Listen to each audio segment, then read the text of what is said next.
Alright, here we go.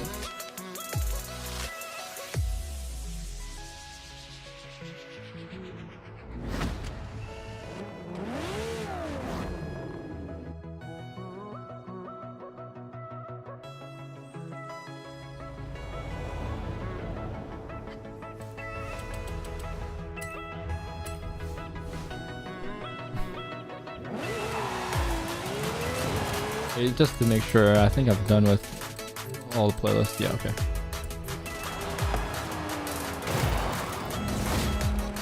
Have to make sure.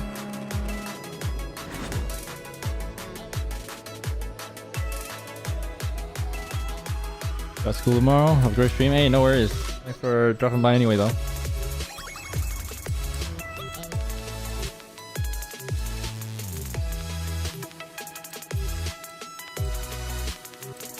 All good, all good.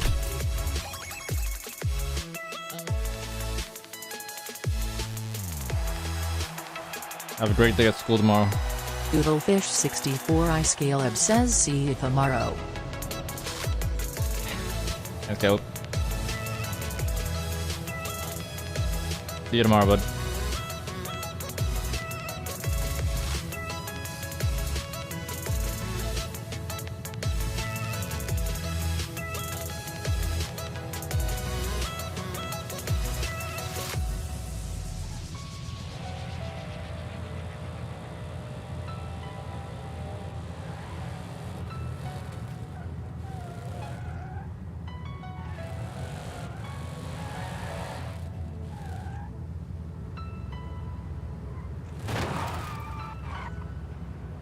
Doing.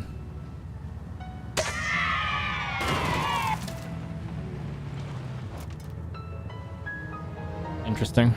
I just got rear-ended, bro.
ZGC is in here, in the house.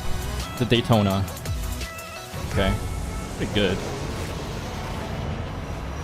I think I have a fighting chance, though.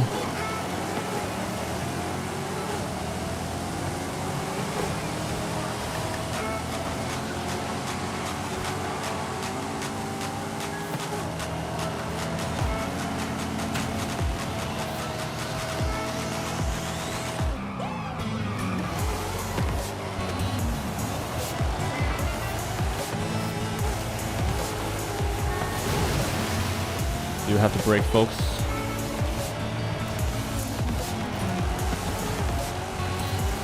I haven't driven this on an actual rally stage in a hot minute. I end up defaulting this to like cross country a lot in A class.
What just happened?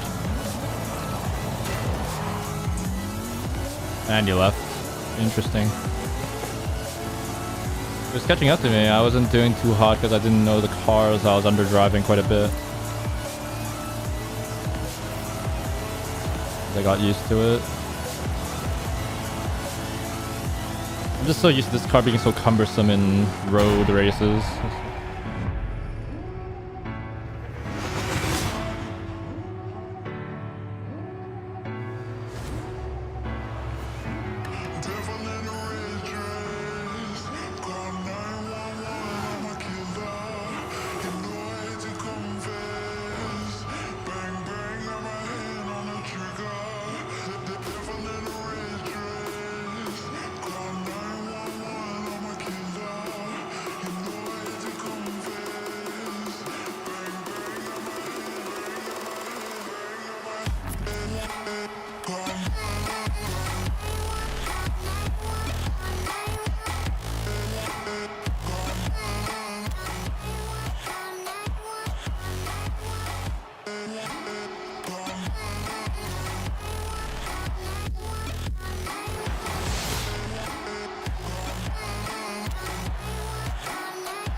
This is an interesting song, actually. I like it, the flow of it. Not something I'd listen to personally, but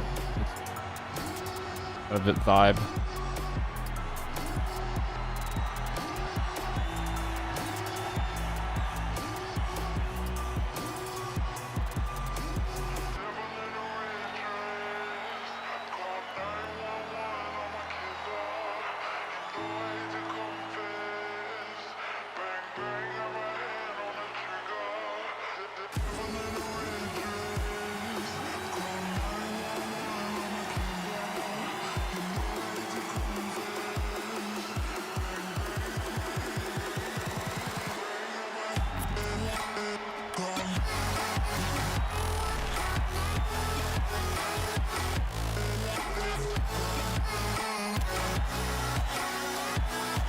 All right.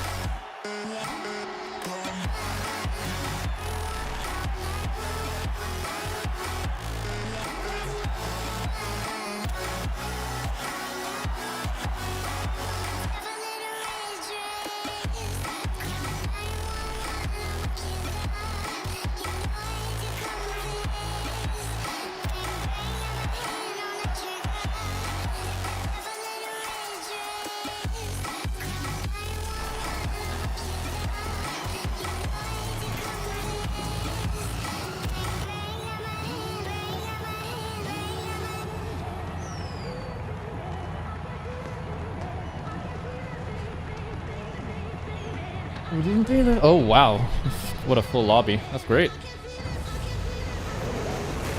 don't think I get to see this.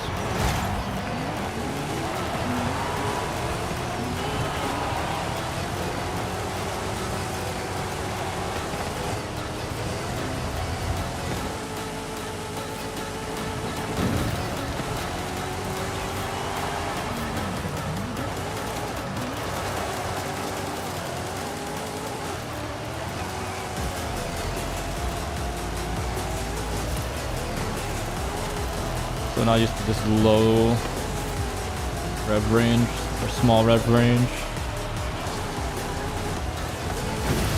That weird thing where it's like gearing is so off. I think it's fine. Max is out of 6. It's so awkward. Really struggling with gearing last race. I think you just gotta trust in the torque, I guess.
Alrighty, let's go.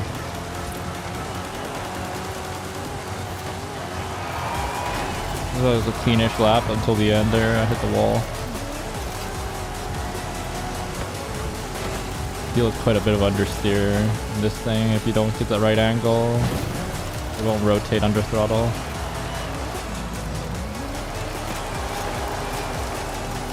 And it doesn't actually slide very well. Kind of in a weird limbo, this car. You wanna, when you do trigger some oversteer, it's too much with the handbrake. That's the only way to get some rotation. Mid corner.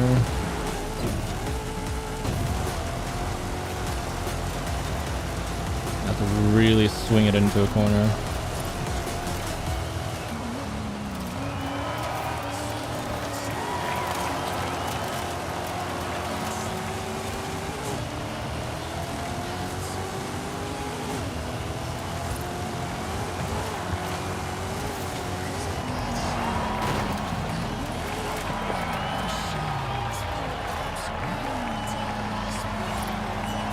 Let's have more people finish. Pretty like even-ish lobby. Don't really need to do this. I think everybody would have finished anyway.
Street racing against ZGC. Hopefully nobody's in a power build, because that would be a bummer.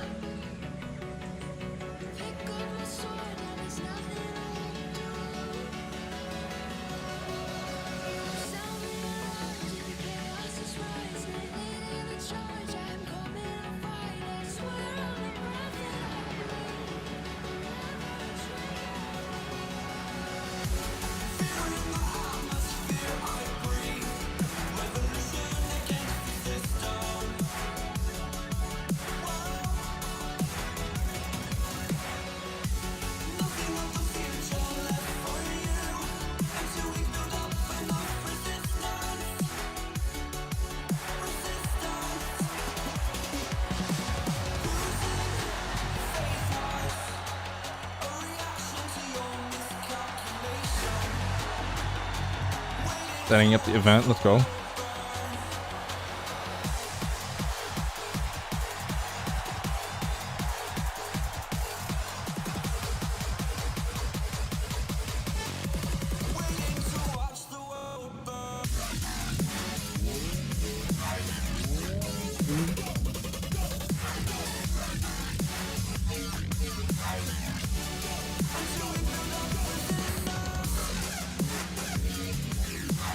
Quick scan, quick scan. I see a GTR.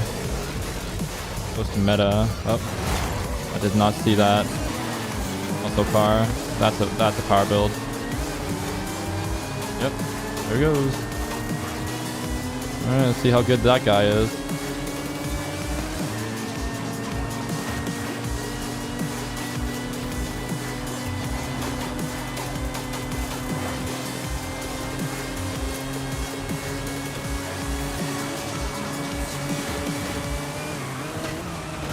What?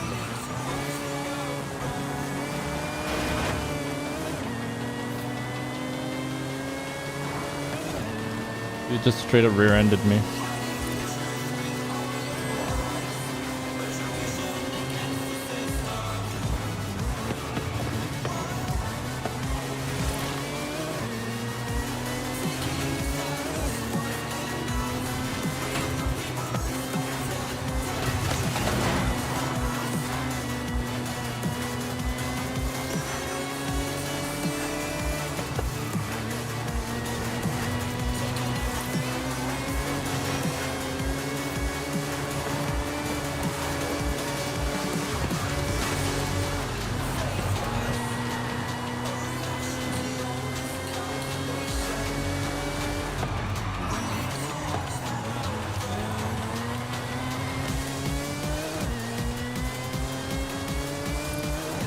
You missed the checkpoint. Oh, he left. Hey, another one for the good guys. Can't win with power build, leaves. I mean, it's not even guaranteed that he wouldn't win there.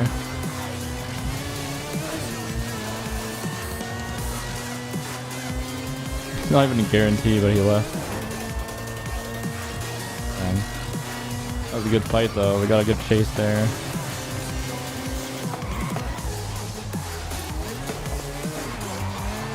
Hey, Mark 1 for the dub. For the non-power build users. Let's go. That me. It's me.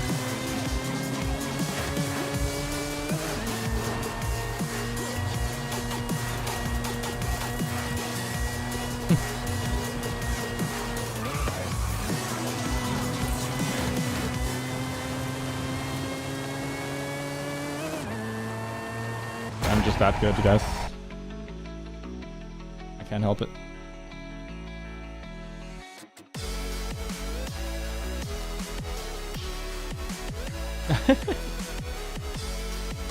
Hell yeah, brother.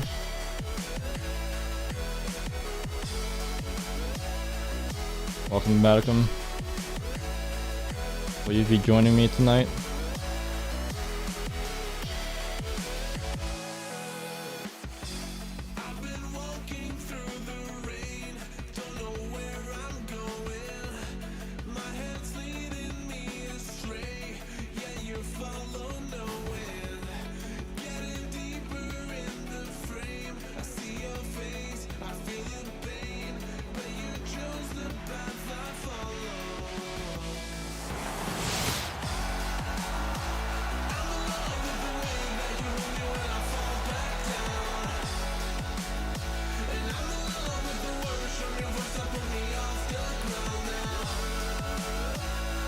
We'll have it uninstalled. Installed, damn.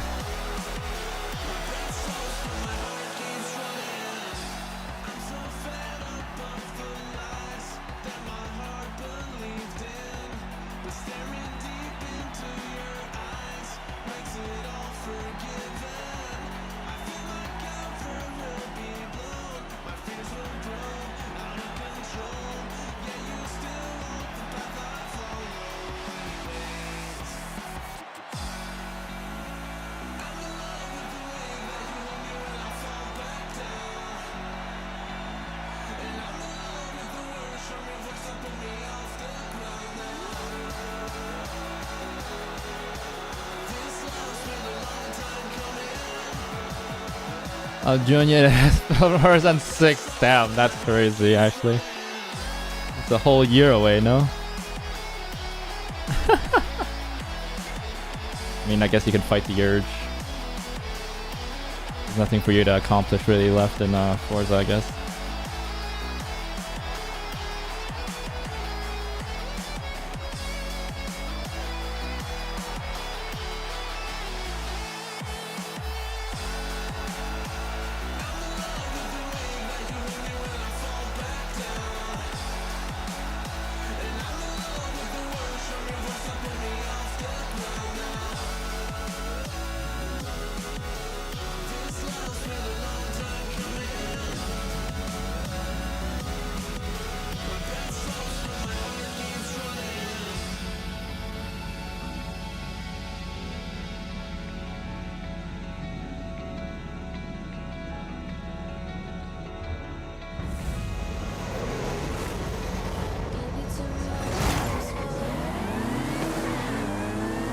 Problem is I wouldn't reach max prestige.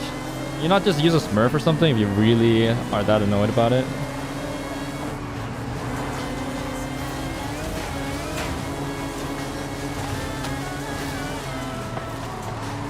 Oh, come on, really? And of course it's one of these things that like forces the car to not have any physics. I just stopped dead. The traffic didn't even get pushed. I was gonna be fine, and then the other guy in front hit that piece of traffic into my way.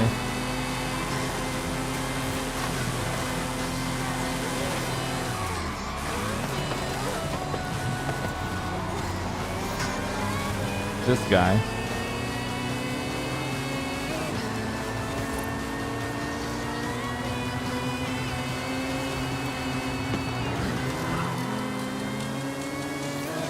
Appreciate that, dude.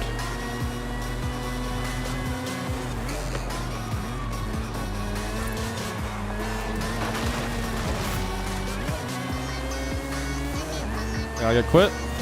Didn't. Okay. Not another, not normal power build abuser. Immediately left. The other guy immediately left. After a mistake. Not even a mistake. He just kind of gave up. I passed him. He still had plenty of chances to win it with his car. But that's cheating.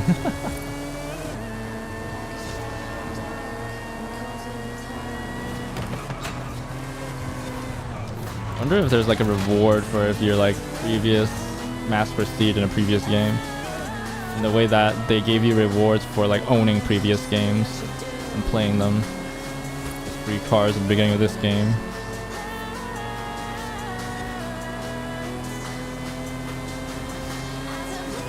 In the grand scheme of things, it doesn't really matter. Grand scheme of things, because the amount of cars you get early is like pales in comparison to like the total car list, especially now. But it was a nice gesture.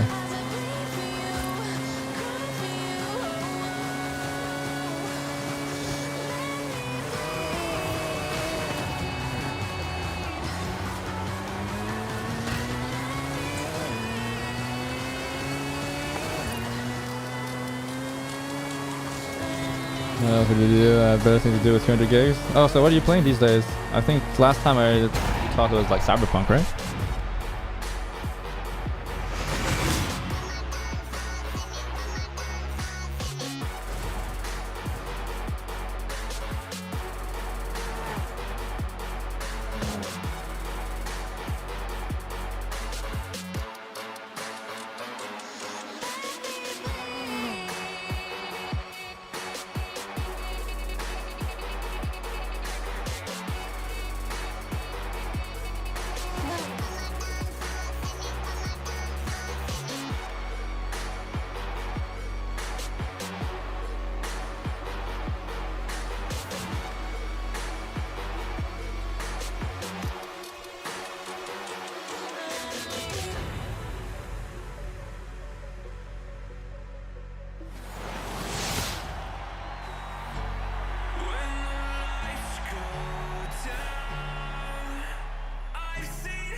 Just rather watch me It's mostly Borderlands 3. Oh, I see, I see. High chemical. Borderlands 3, not 4? Wait, no. It's not 4. 3 is the latest one, right? I remember playing Borderlands 2. Oh no, it's 4. 4 is the latest one. That's right.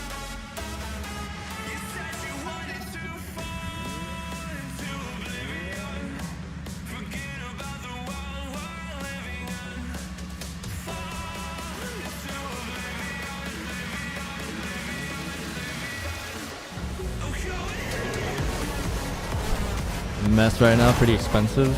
I know the expensive part. Games are expensive these days for sure. It's in a bad state. Is it like buggy and stuff? Oh, typical. All I know about potential issues is that it's poorly optimized. That even like a 5090 doesn't run it very well or something.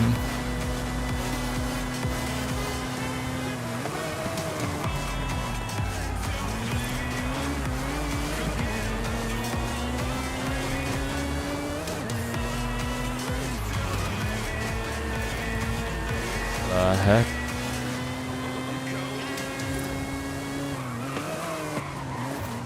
At least the guy's trying, I guess.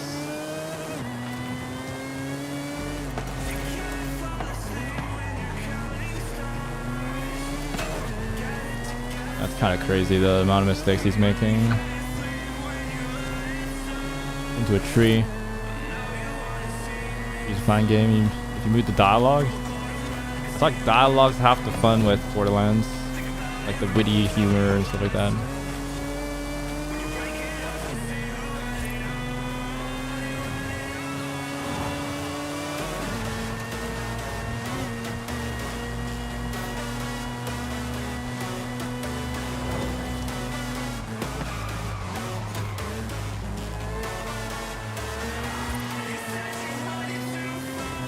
I don't remember seeing 200 frames anywhere before when I'm playing this game, so I've definitely gotten FPS, gained FPS when I put on a working cooler. I guess my water cooler was dying for a while now.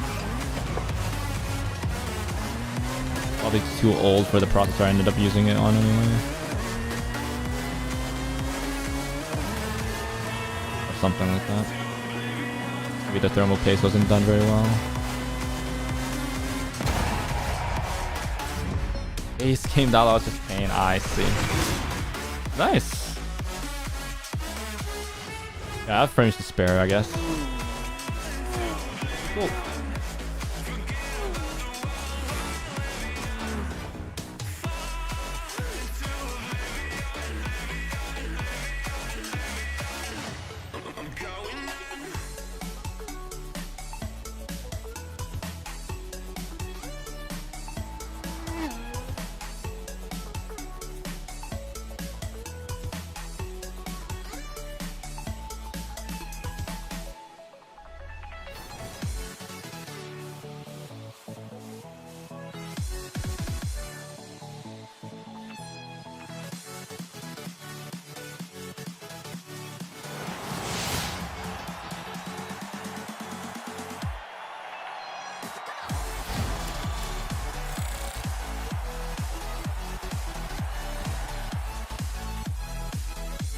Are they gonna go on your end? PC shenanigans? Yeah, it's solved now. I recently finally got it into a stable enough state. The overall.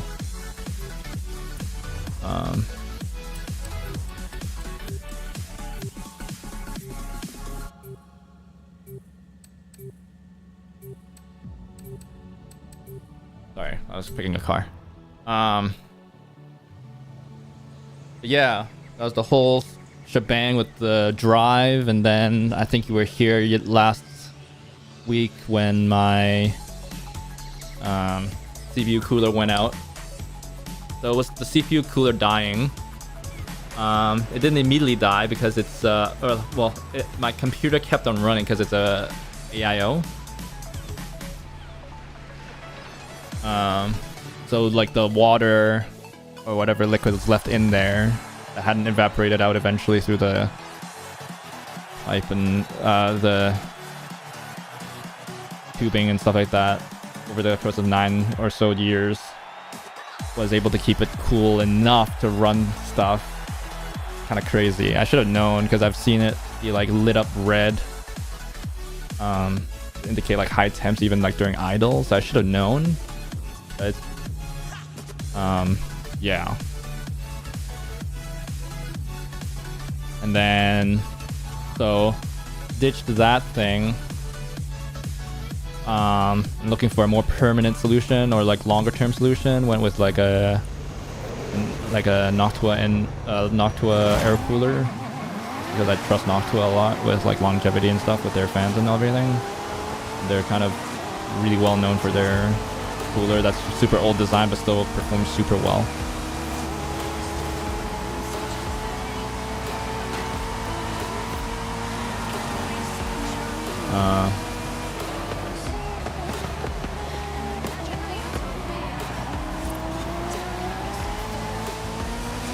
So yeah, switch to air because I want this to be as a hands-free computer as possible now that I'm moving in 2 weeks, not even, and be leaving this thing here, so I'm not going to be like constantly using it. So I don't want to come back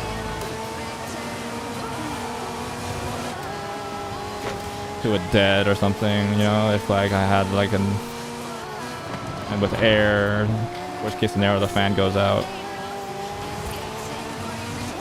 That's an easy fix.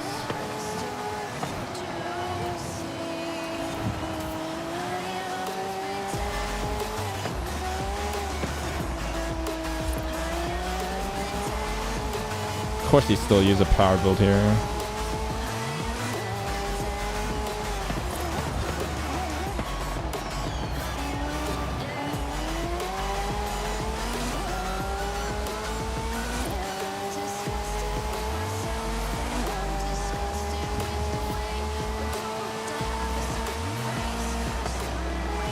Seems like he's has better time in S1 with it.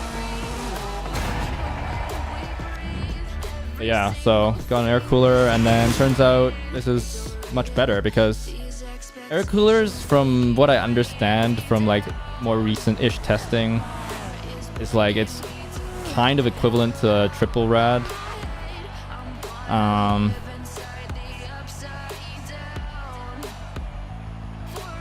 So there's like more cooling potential with this thing.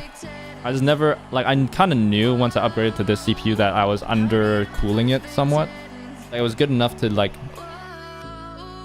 for like base clocks and stuff for sure, but like it was already like somewhat pushing it at the time, right? Like, this was like basically kind of top of the line at the time when I built my computer 2016. It's an 1800X with an 8-core. And 8 cores was already a lot at the time because, you know, Intel was still stuck in that 4-core forever type of deal, right? And then, so that cooler was really targeted. And there was like the new gen Ryzen stuff. So it wasn't actually like even optimized for Ryzen yet. AMD CPUs. I needed to like needed to buy a plate because it wouldn't mount correctly to AMD at the time because this AMD platform was so new. So I knew, but so I finally let go, and then now I'm getting like, I want to say like 20, 30 extra frames because my CPU can actually breathe now and boost correctly.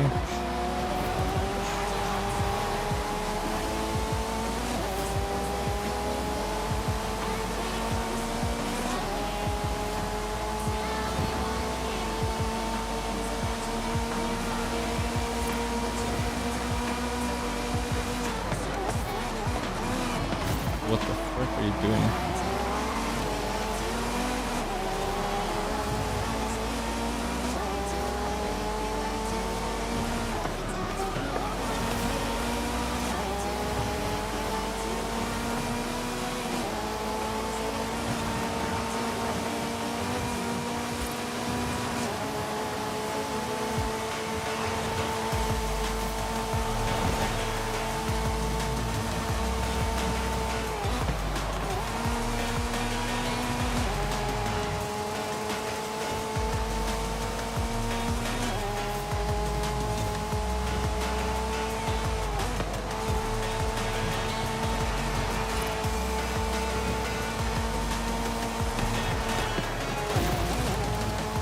I made the same mistake as he did and lost a ton of speed.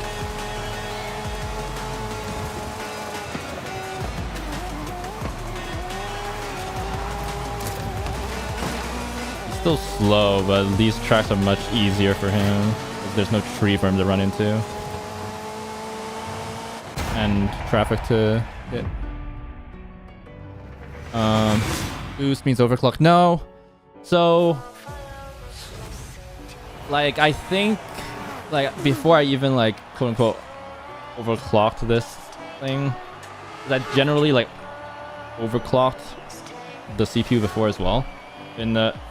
So, okay, let me try to break this down since I got nothing else to talk about right now. But hello, Dante, if I forgot to say hello, but yeah.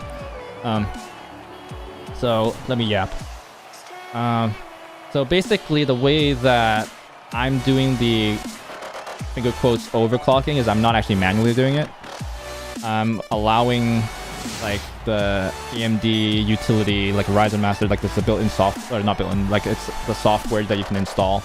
It comes from AMD that basically takes like an hour or two and tests every individual core, and then sets specific parameters so that each core can be maxed out. So one core is pretty bad and it's like can be bad and the other ones can be good.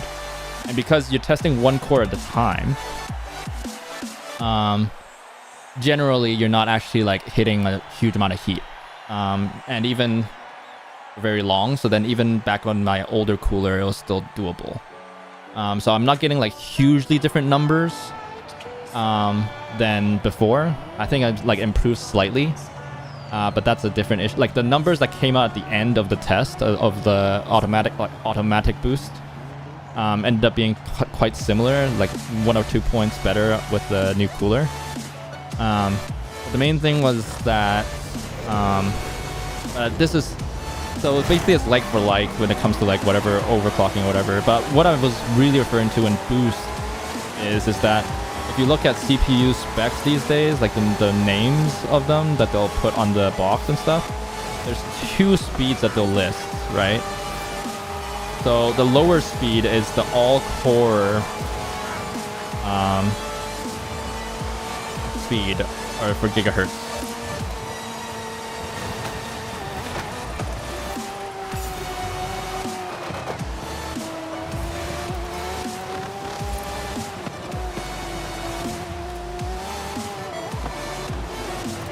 And then, so then, as you can imagine, that means that all the cores can hit that at the same time at max load. So that's the lowest guarantee. So that's what the people call the base clock. And then there's a different number that's like much higher, and that's called the boost clock. And that generally is for like singular cores or like multiple, like just small subset of cores being used can hit that. So then that's like what should happen during gaming, because you're likely not using every single core.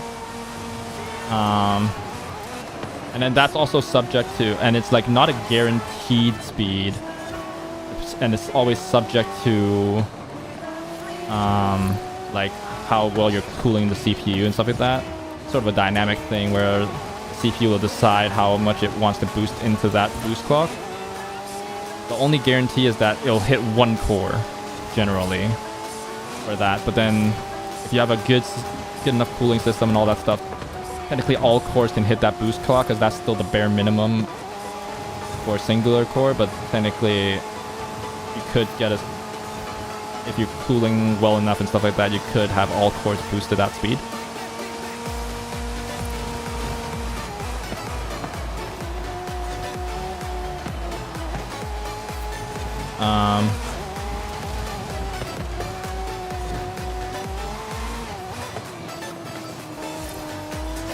But that was what I was referring to. It's like more than likely what was happening before was that in singular core stuff, my cooler was good enough. But once, like in benchmarks and stuff, when it was testing singular cores, but then once, you know, in gaming, and even these days, you're hitting like at least 4, 5, 6, 7 cores nowadays. Then the CPU would be producing too much heat, and it wouldn't actually hit max boost. Whereas now I am. I'm also realizing now that I think I mentioned this before, where I like accidentally underclocked my CPU before for a long time.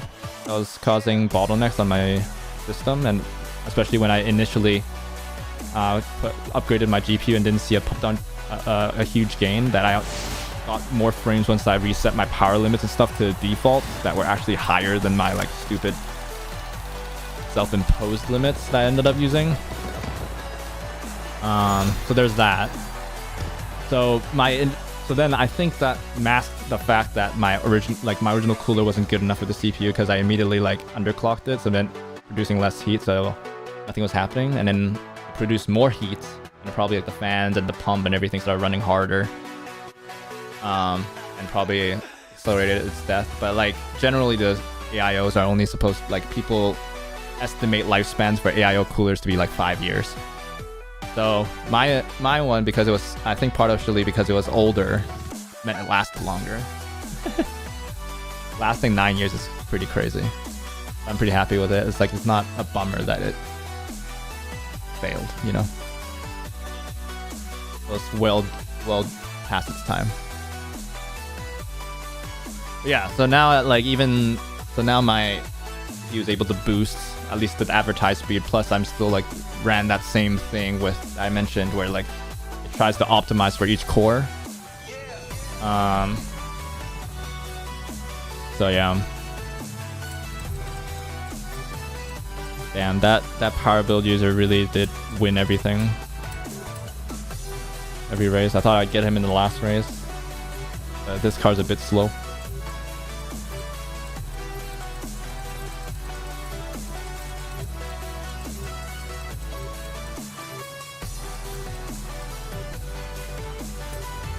Yeah, so that's that. New cooler. I'm getting like at least 10, 20. Yes, more because I'm still CPU bound. My GPU is still better than my CPU by quite a lot. Quite a bit.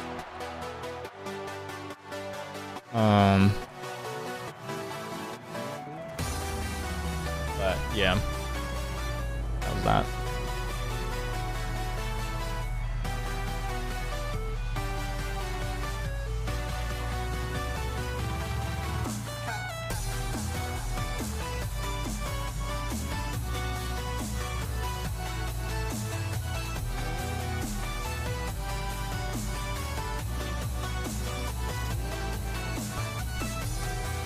Ford Coupe. Is that good in S-Class? S1? XJR things? Probably. It has a lot of power. Oh, those Ford Coupe is just good in A-Class, but I guess it's one of those things like the Bone Shaker that's kind of good everywhere. From A to S1, or wherever it can max out itself.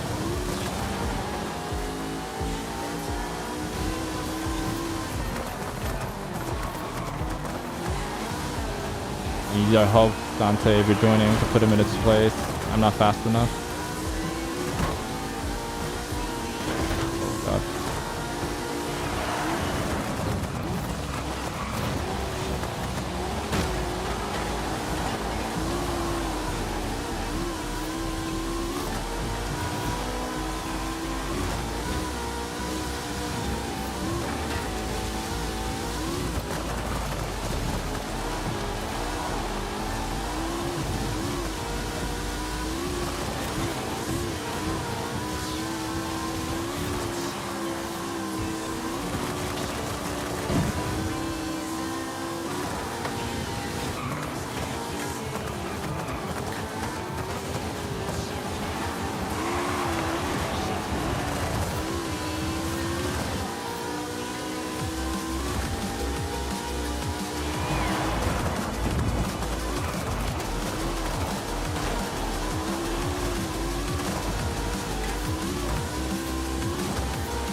Still like catching him in the corners, but he has so much more power than me.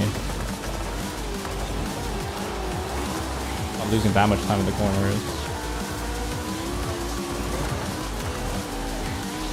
I'm like overdriving just to keep up. I can't, so.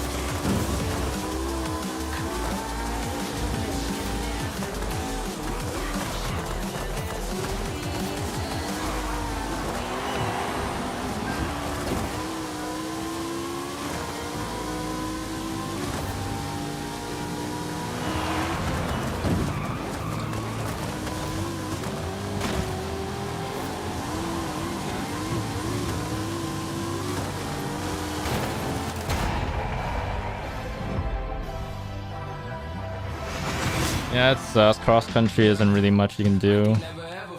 This is as close as I could get with like a tighter track like this one. But like in the more open tracks, he's just gonna run away in the straights. There's so many of them. Wide open. It is what it is.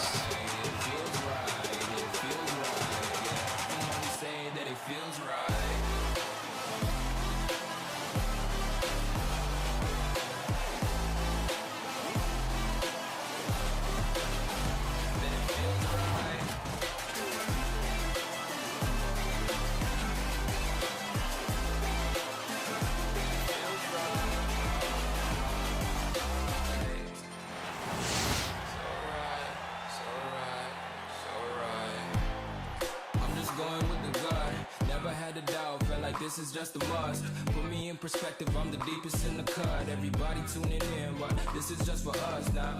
We know I ain't ballin' yet. Hoes wanna holler, oh no, I don't call them back. Girl, let me see you hold it down, we gon' have a blast.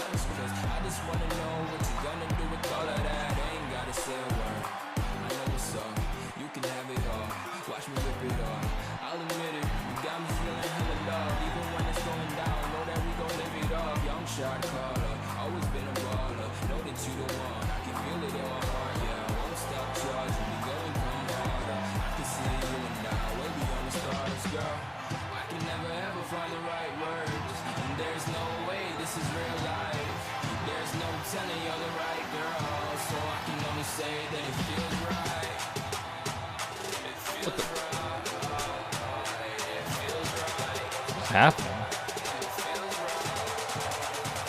Controller disconnected again.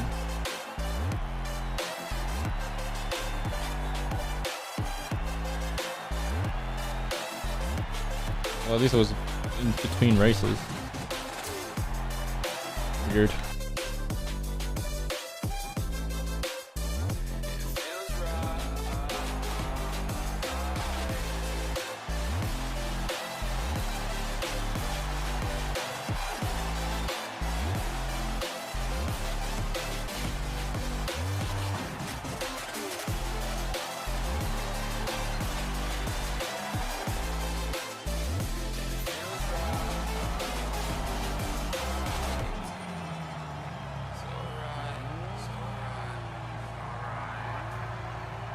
Oh, there's a Lola in here though.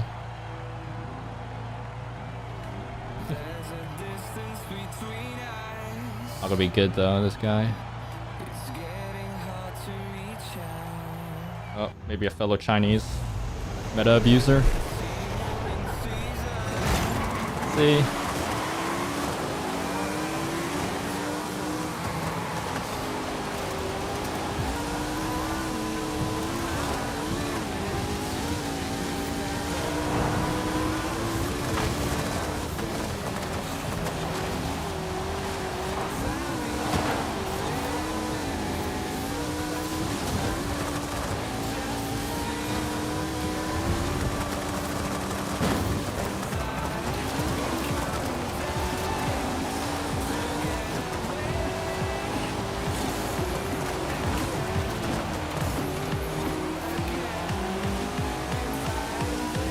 Yeah, I know I'm better.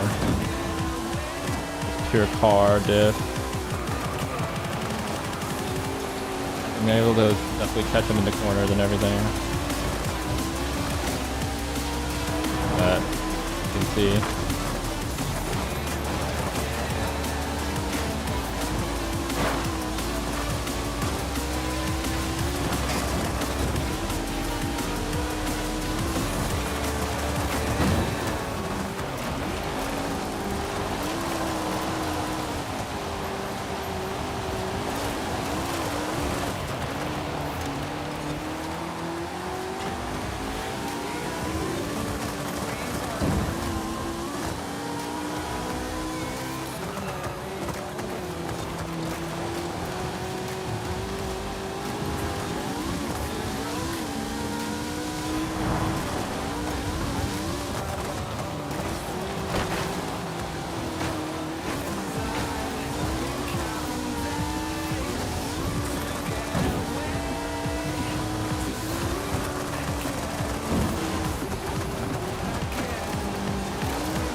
Hey.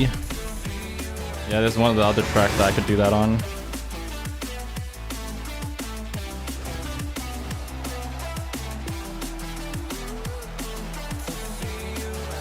More handling boost. More places for him to make mistakes.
Yeah, I got close enough and then like pressured him into something.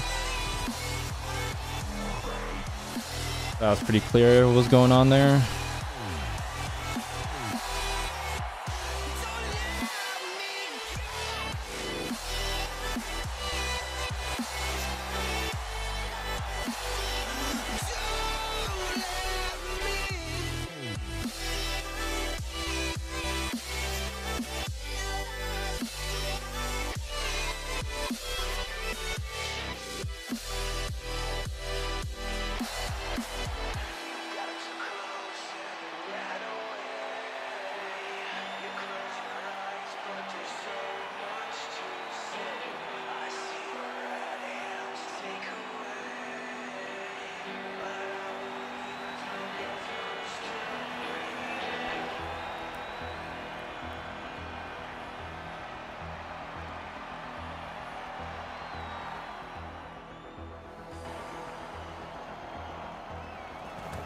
Alright, this one I don't have much faith in.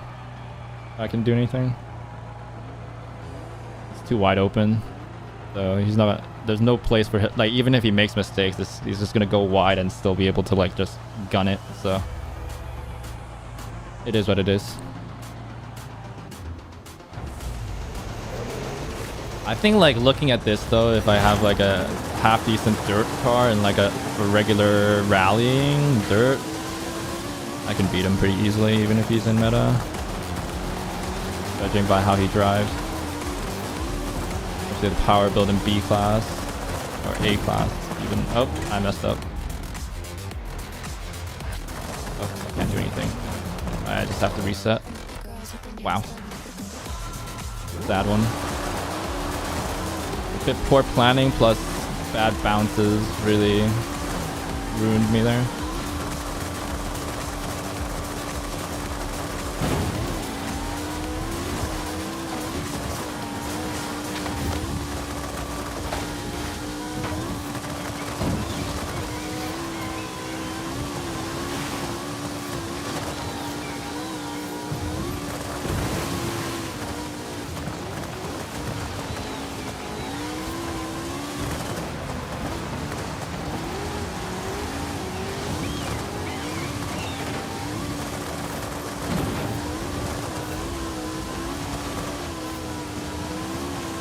Is that guy trying to take me out? I don't know why he went super wide to the right there. Unless he needed, he wanted, he steered that way.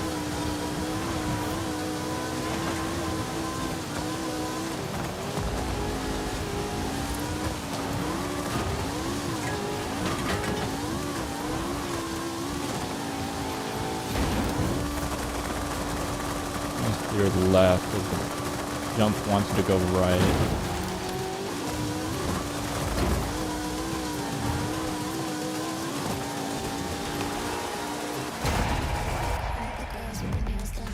ET62. Yeah, I should have known that that was a meta clan.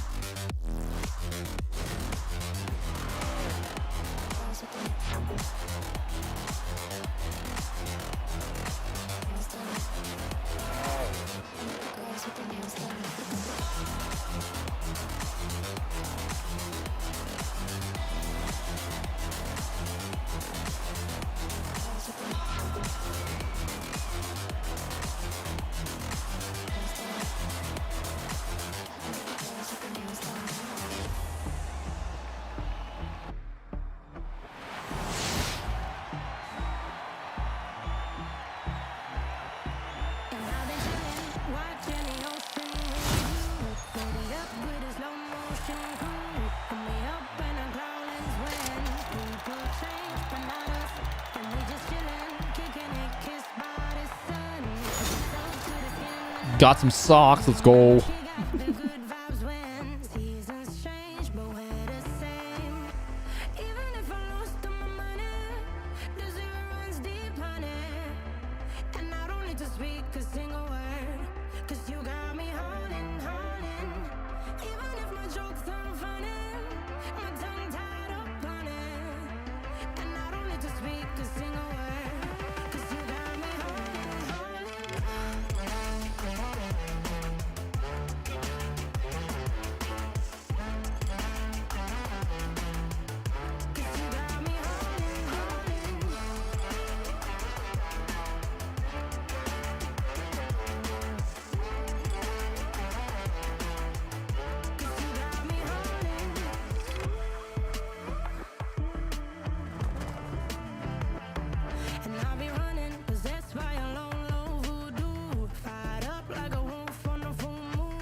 Oh my god. There's gonna be another just like he's gonna be in a faster car than me thing. Whatever.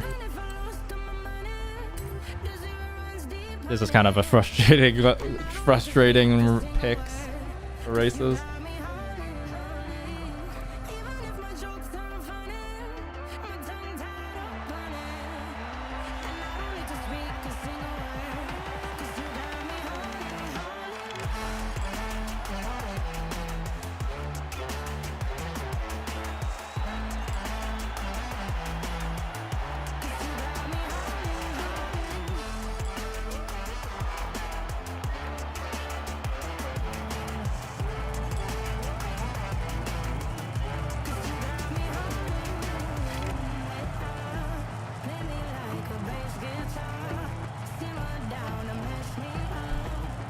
Oh, Dante. We got help. Called in the cavalry. This guy's in a tundra. Oh, he doesn't have meta for this. Lol, he doesn't have meta for this?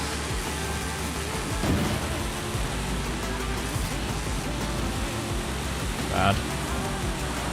He must have spent all his money in the auction house or something, getting all the cars that he likes. That needs to be in meta. Somehow. We focused on S1, I guess.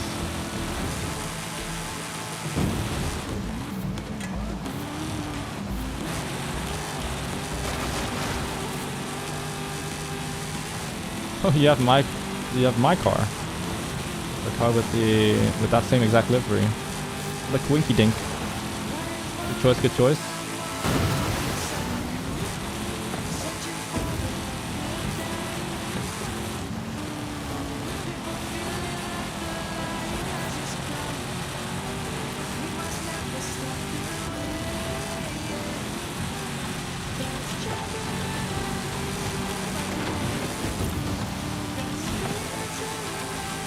A bit of a car diff right now. Oh, my bad. Did I push you into the water? My bad, my bad. I told you I was passing on your left, or shouldn't have tried to pass on your left at all, actually.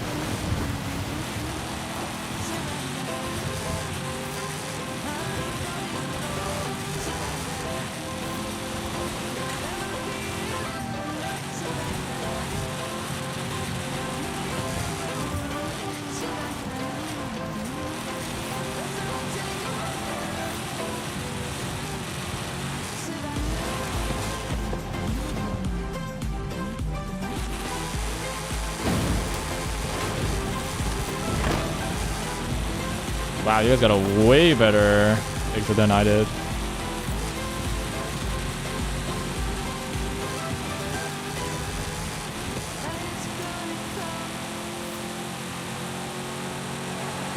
I need it.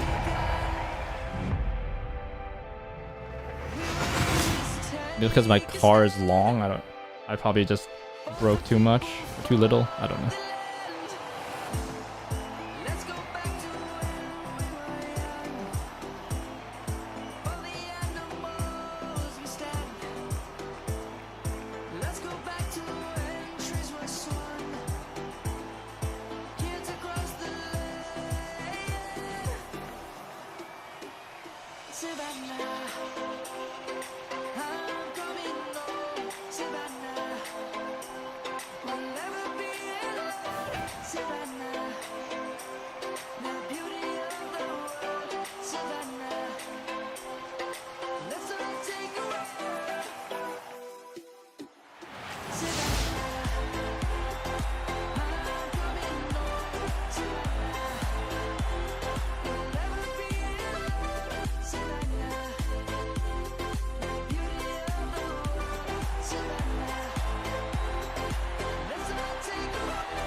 Avatar! Welcome, welcome. Double jump. Yeah. Did it. Welcome, welcome.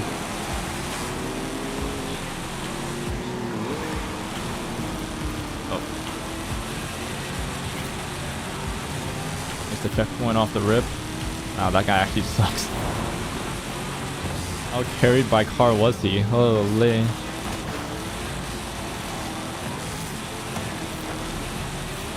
I couldn't beat him. Sad.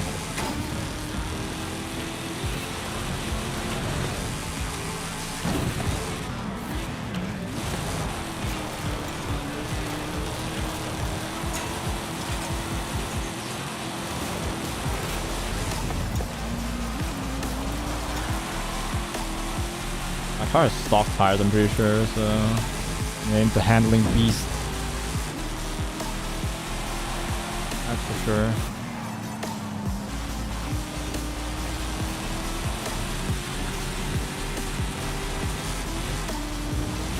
Very interesting car in B class though. Usually B class cross country is the most boring thing. This thing is still kind of interesting to drive because it slides out so hard. Got the grunt though. This is indeed a cross-country build.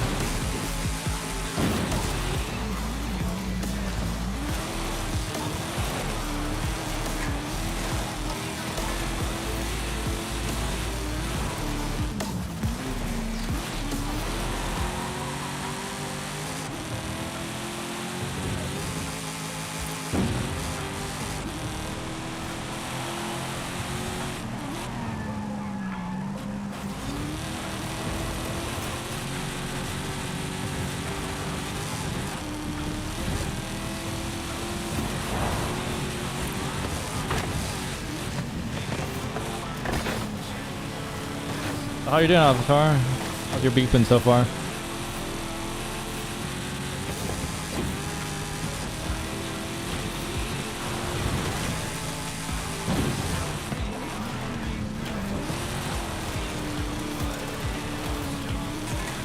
Maybe he does have meta, he just decided not to use it thinking that he could win. And he's just gonna go back to full meta abuse next round. He realizes that he needs it. You good? That's good to hear.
How do I join?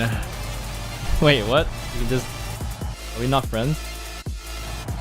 Already? An open convoy.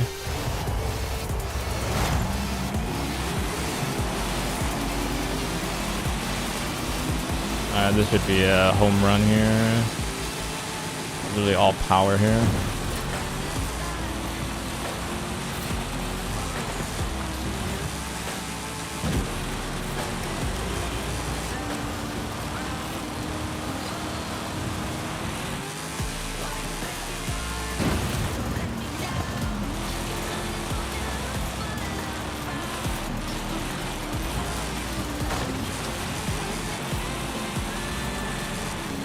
Oh, my bad. I can see there.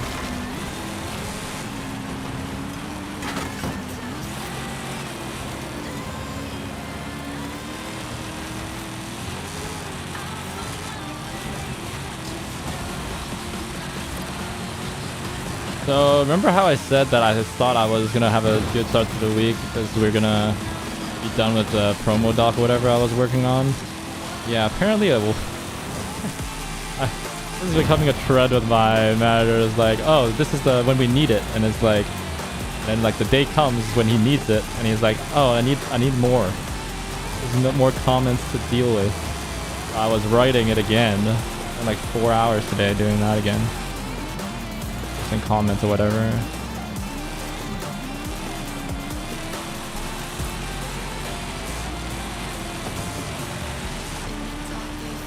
Apparently the final, he says, the final reviews of today, basically, this morning, later today. Wish me luck. He says it's... okay, to be fair, I don't know how much of this is him fabricating stuff, because he's like, oh, I'm really putting my neck on the line for you, for this promotion and all that kind of stuff. I'm like, how much neck do you have? You've literally been on this team for 6 months. How much reputation are you putting on the line? But making it seem like it's hard. I don't know how much of it is him making it up. I'll take everything he says with a grain of salt a little bit. But he has said that it's gone okay. So maybe the GT3 dream is alive. If I don't get promoted now, the GT3 dream is over. We're done.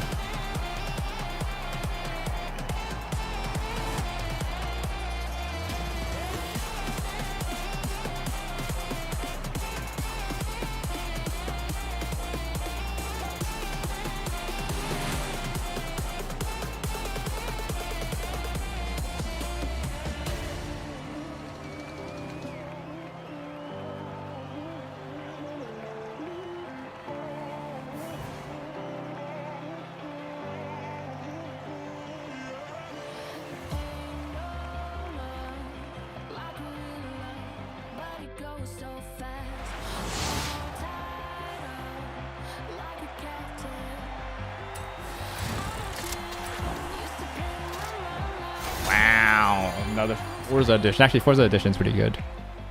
I just have those. What is this, man? Just keep giving me cross country for.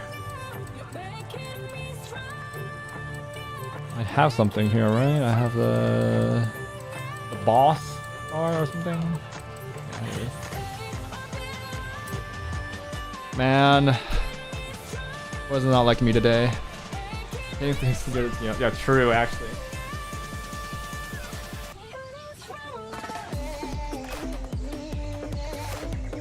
It now knows that you're not playing anymore, so it's like, oh, I don't have to reserve it for when Embaticum joins anymore. Wait, who timed out somebody? Alright, sorry, bud.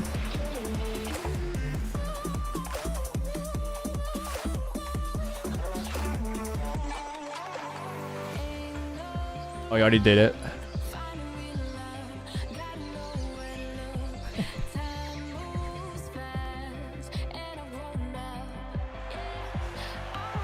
Dante couldn't be faster on the trigger for that.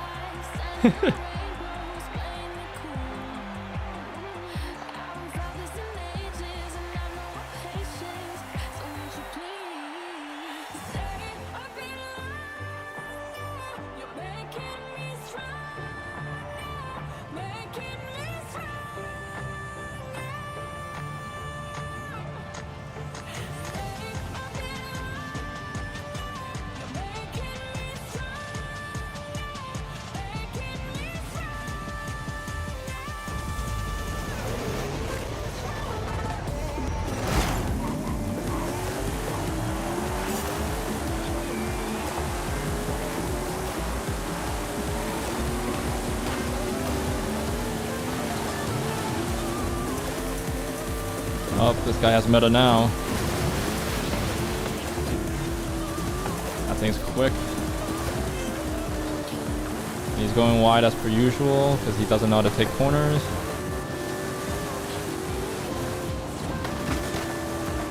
Oh, my bad. Please go. Sorry.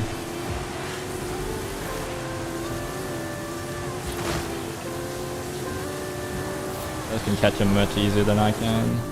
I suck. Oh god. My bad. I'm doing bad things.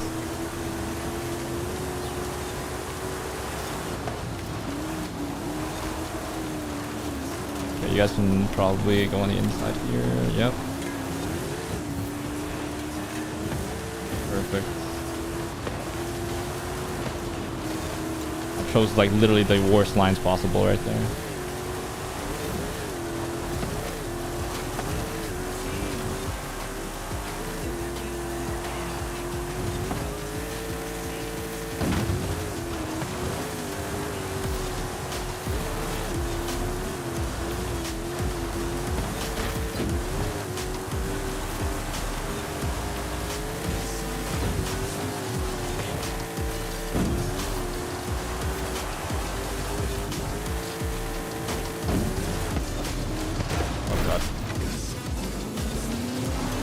No, Avatar.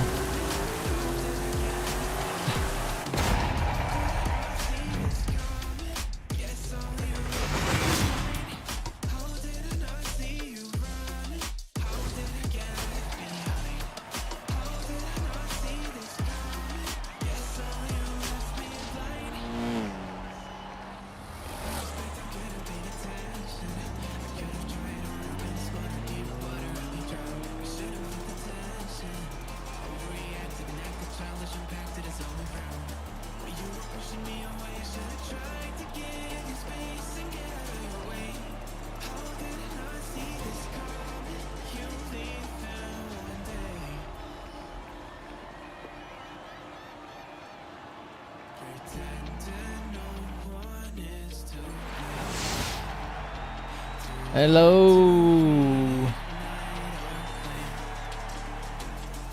Hello, folks. Welcome.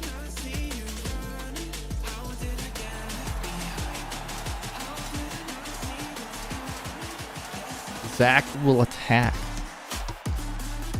Kanaxi. Casey, how you doing?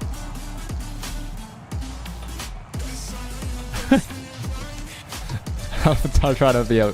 Are you trying to be a bot?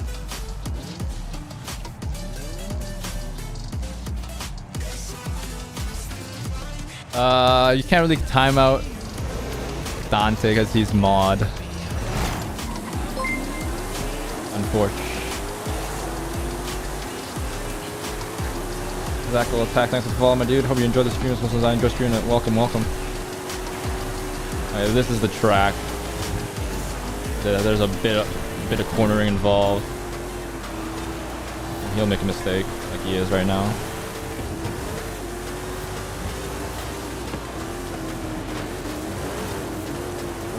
Oh, there's bad ghosting there.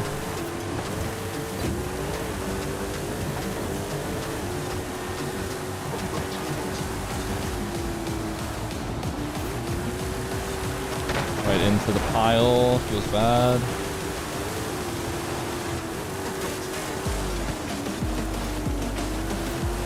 You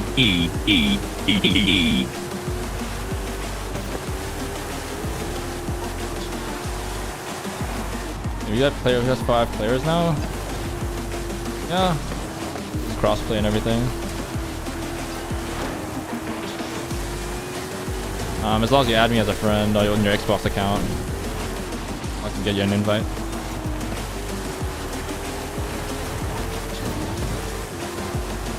Hello, Reaper.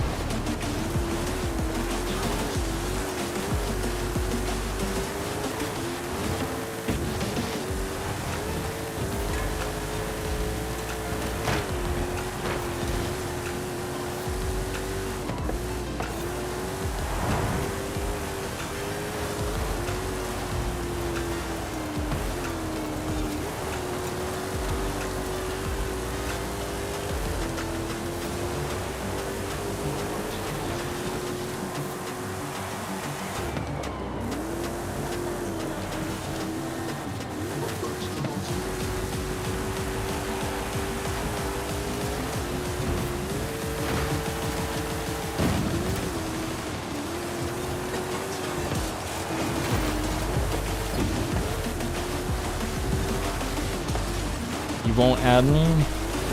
We'll see. Not my choice or my actions will do anything there.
Oh, you kill you and slow down and finish.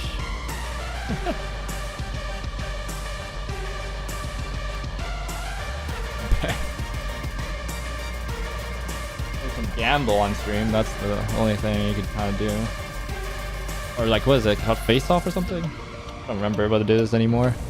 Like, I don't remember the command. It's something you could do where you could like challenge people. It's pure luck anyway.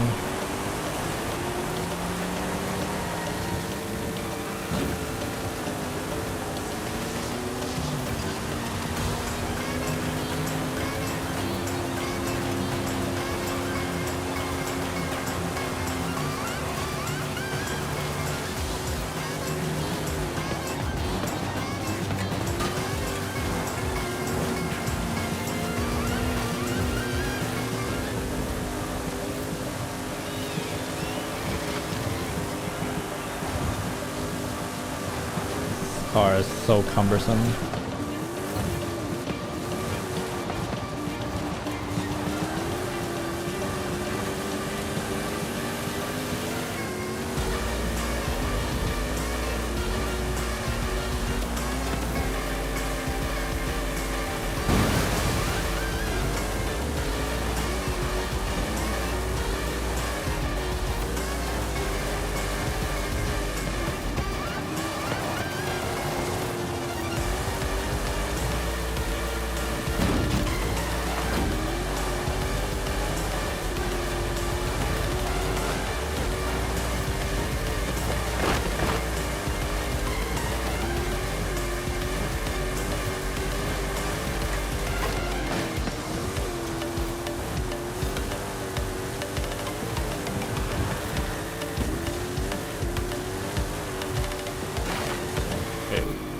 Meta boosters in first. No, we failed.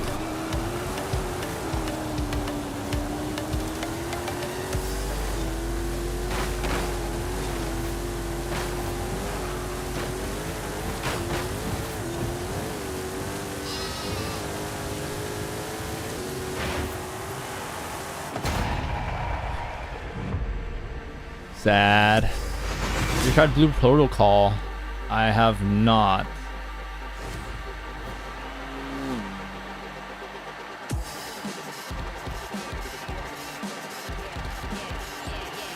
I'm dead.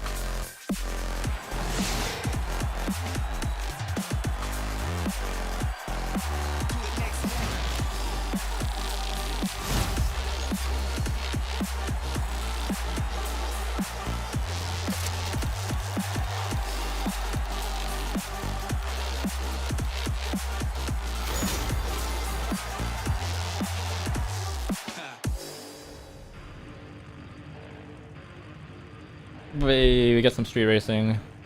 Dude's probably gonna be in a power build. Heads up.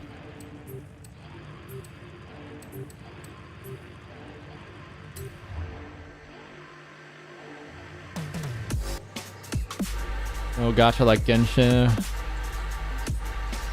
And RPG like Black Desert. I mean, if it's more Black Desert, it's definitely not gonna kill Genshin. There's some simplicity in Genshin. Battle Dad.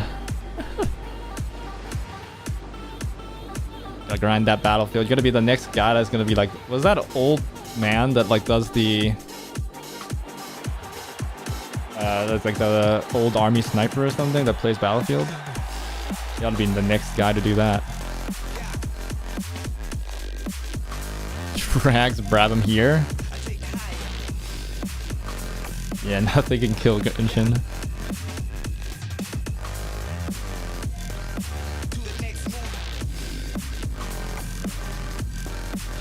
Oh, he's gone. Hey, another one for the good guys. You bum.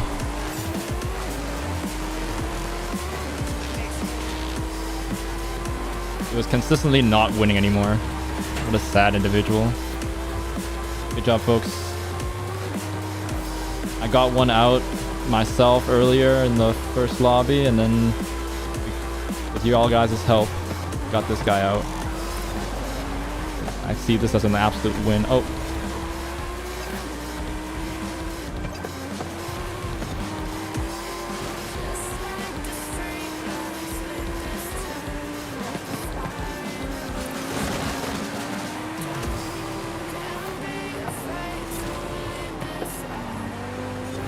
Oh god. Too focused on the cars in front of me and didn't notice where I was going.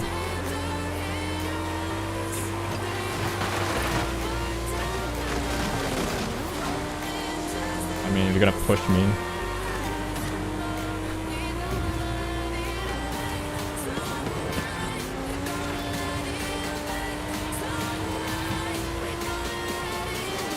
Got some pushers. Oh, running Mango is pushing.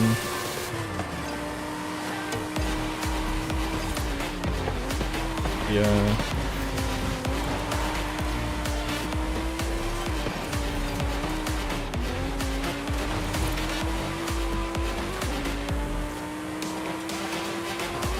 I didn't want him to suddenly get me off that checkpoint, so take that.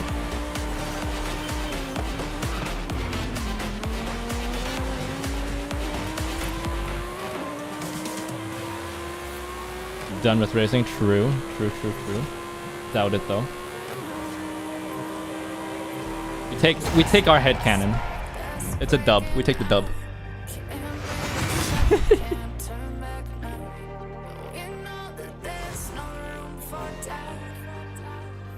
No, but like here's the reason why I think it's more likely that he just had to quit because he was just mad or wasn't feeling it.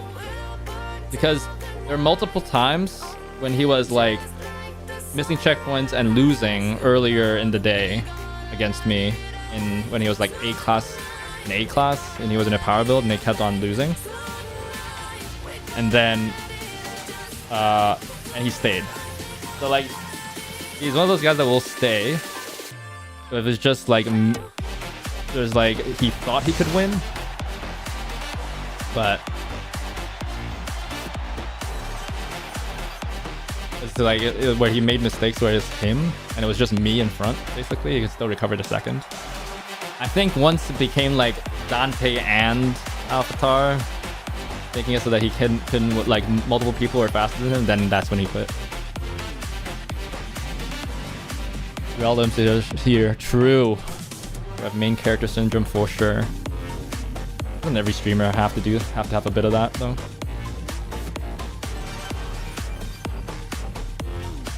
Okay, it's one dub. After you guys joined. Oh, maybe he's like a fanboy.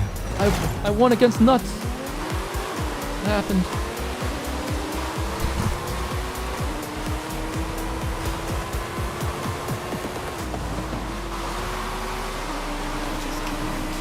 I can die happy. Take a screenshot.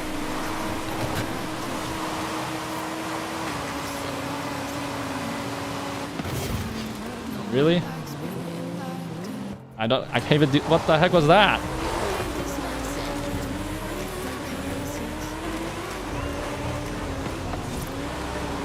Thanks, game. Thanks, game.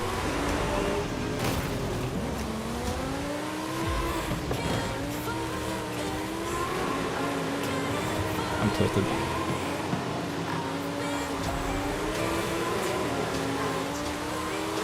I like this game, but the game clearly doesn't like me.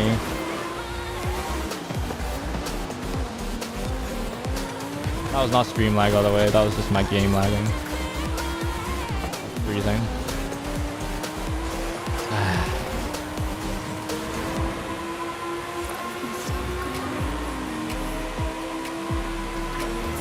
Yeah, that's some poor card choices at one point. Oh my god, that's a trap. I believe I didn't hit anything there. Going through right down the middle. What the heck was that? Gave him a dub or two. Chose more competitive cards. I probably could have won. Myself a bit more. And he would quit earlier. Head cannon. I've seen him around before, and he generally does that once people join and he's not winning, so just find it a bit too consistent.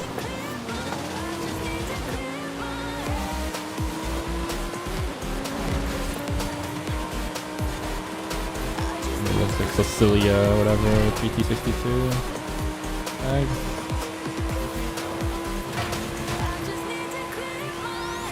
I thought that was Crash. Same, dude. I was just about to Alt F4 or something. Then it came back. You know what? The main thing was like I was looking at my OBS to see if my other stuff was still working, and it was. So I was like, oh, I see. If everything had crashed, that'd be so sad.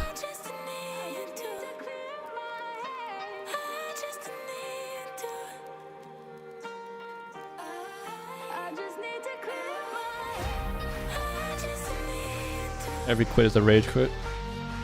Alright, let me rate that. Handle being overtaken.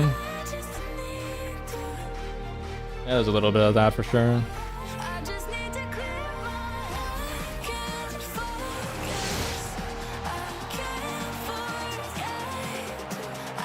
And 0.1% people equals instant L. Top 0.01%.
It's just to ever wrong with them.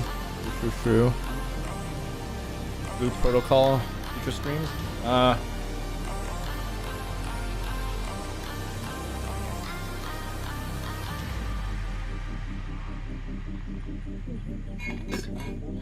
Yeah, we'll see. That's unlikely because it would have to knock something off my schedule, and right now it's pretty. It's pretty F because of my sleep schedule as well, and sometimes skipping because of work. It should be better now that I'm not being told to work on promo doc stuff at 11 at night or something. But my sleep hopefully recovers.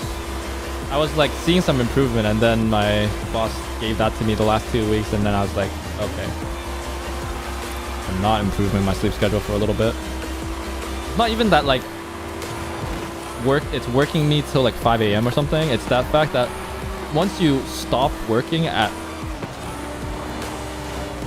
11, 12, like you gotta have, I don't know if this is the same for everybody, but like in my mind it's like whenever I have to reset, and I can't immediately like, oh, then go through all the motions and like sleep right after work, you know what I mean?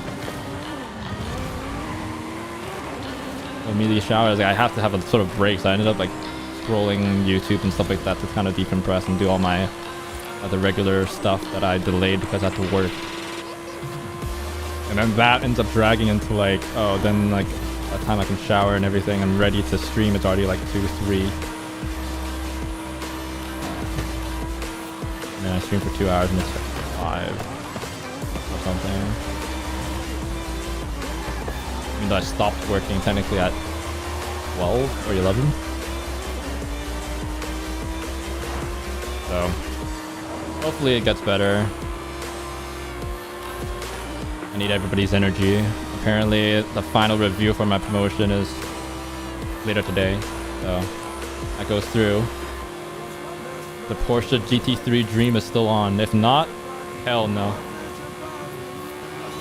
One more, it's at least another year of me at this salary, and I don't think I can ever justify doing that, like ever getting GT3 if I'm like stuck for another year at this base salary. Like it's still a lot of money, but the GT3 is so expensive.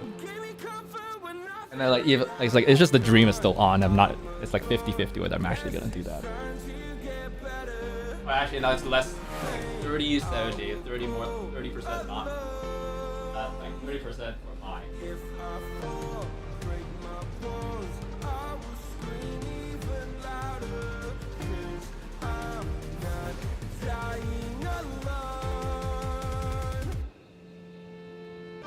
My best friend to 23. She left her body and hovered above me.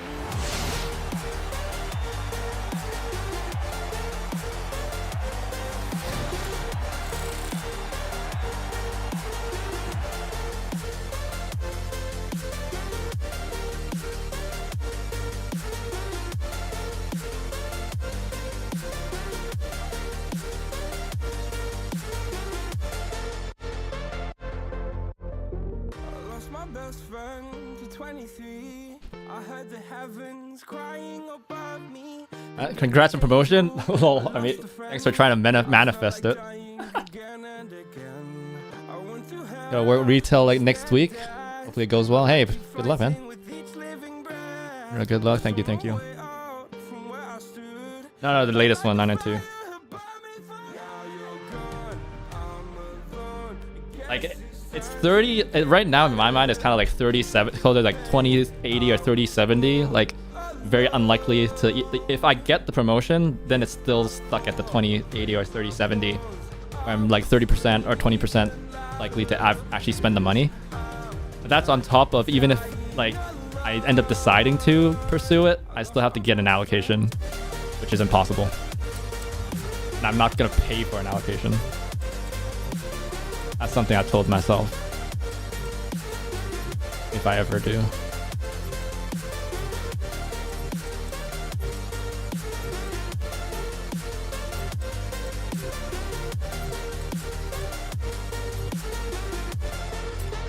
Yeah, that dream is not alive. It's definitely whimpering. And if I don't get promoted this cycle, essentially this next quarter, I'm pronouncing it dead. And I'll be fully committed to modding my existing M3.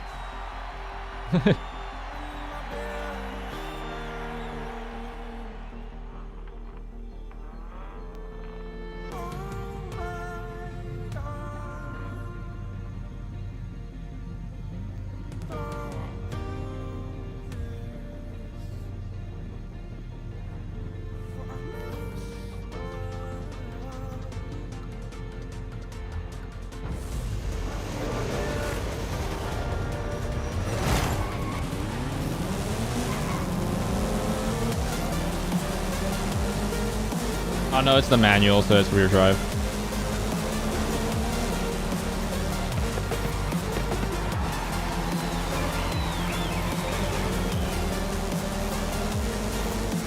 Just like if I went with the... If I ended up getting the Porsche, I'd still be manual there as well. Wow, such high level peeps. 10th prestige people. What's going on with this lobby?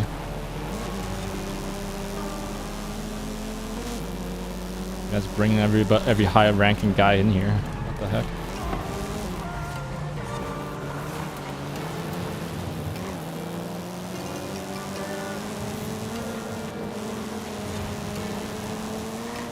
Yada is always the answer, boys.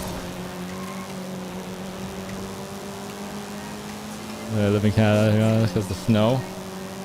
I mean, it's not that bad. I drove my GT86 for FRS year-round with snow tires and stuff. I already have snow tires for my M3 as well, and it's fine.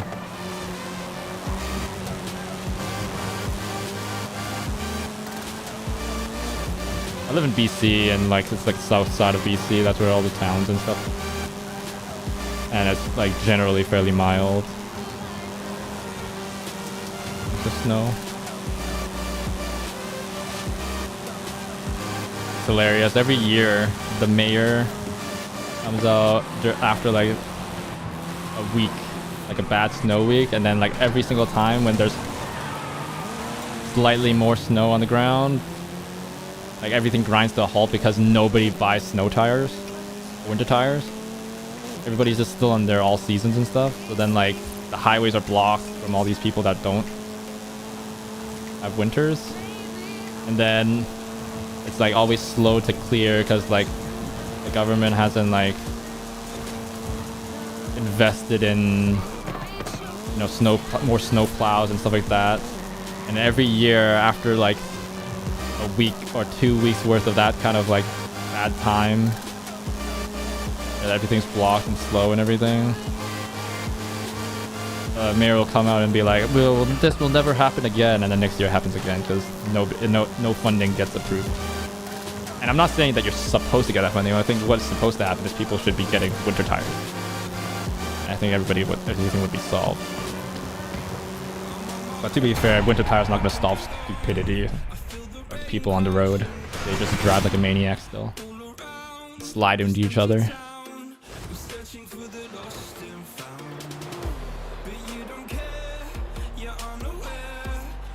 Yeah, I get it. Full set of tires for rare cases. It's just one of those things where it's like,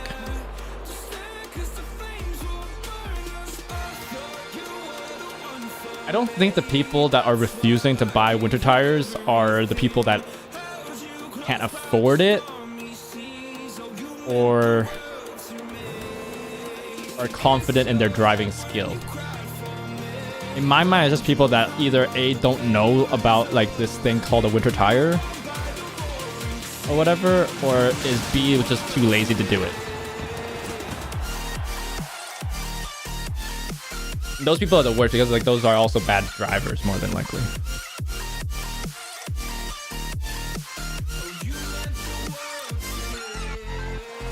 In my mind, it's just like, and it's not even just snow, right? Like technically your car's worse when it's under like I think 7 degrees.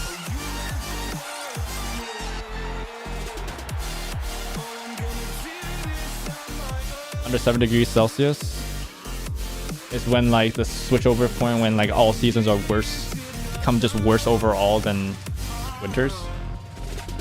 Just even on dry.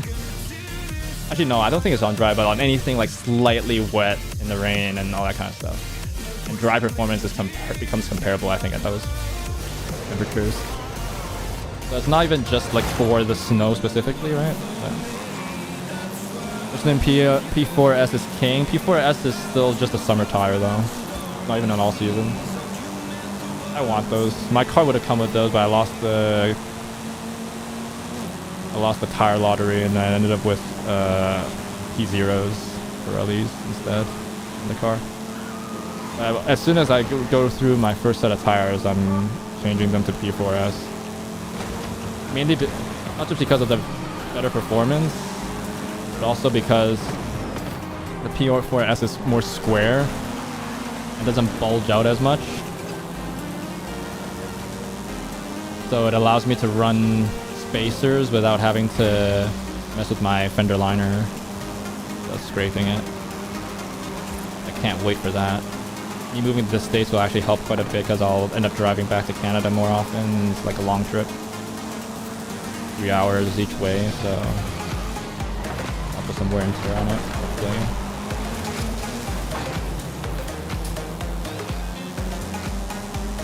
Whereas meant 4 seasons? No. That's just it's like pilot or sport or something for us.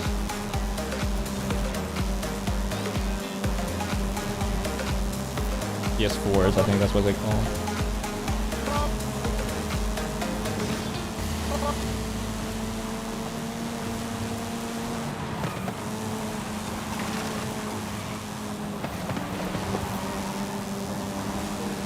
Yeah, if I could survive with the GT86 in the winter here, my M3 is heavier and more capable, more grip. So with winter tires, it's more drivable than my GT86 was. So it's all good. It's a good chance to like just go into the back streets and just like slide the car around though, and rear drive and just drift around at low speeds. And then like if the cops ever show up, it's like, hey, I have a rear-wheel drive car. I lost it, bro. I ain't doing anything dangerous.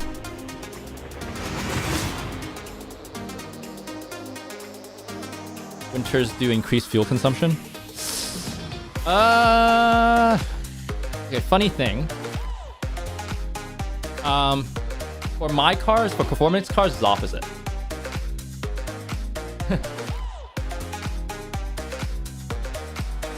the UK because we get like 5-10 days of snow max, so it isn't worth it. Nah, that makes sense. A lot of rain though. How low does the temperature get though? If it stays around like 5 or like 3 to 5, I could see it. If it gets any below that, then it's more like any below that, then it becomes a bit dicey with temperature. But not very often, right? Like not for longer periods of time. Where I'm at, it's like for the whole winter, it's like hovers 0. Alright. If not negative for like at least 2-3 weeks at a time. I'm down to like negative 10s, 15s.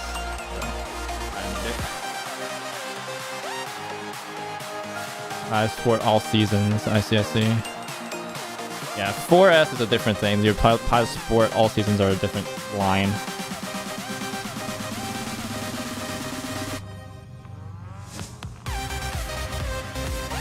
But actually, going back to it, basically for performance vehicles, if your car comes with like performance summer tires, so it actually has more rolling resistance because it has more grip, right? More grip equals more rolling resistance, which means it wastes more gas because you have performance tires. So winter tires, because you have less grip overall, it means lower rolling resistance. So I get more. So I found that even like it bears out in my personal experience. My car gets better mileage when I switch to winters. If you're going from all seasons to winters, it really depends.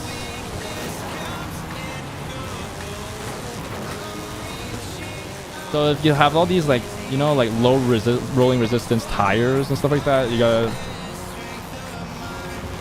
It's basically like, it's not like 1-to-1, but like basically you're trading away grip for lower rolling resistance.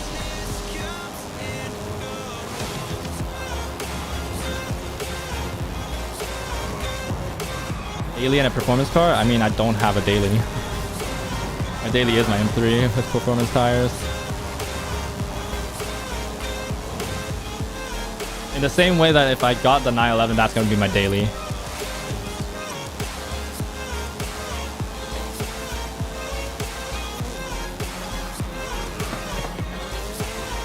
M3 makes more sense as a daily though, to be fair, I will admit. 4 doors, family sedan, like large sedan. Especially how large it is this generation as well.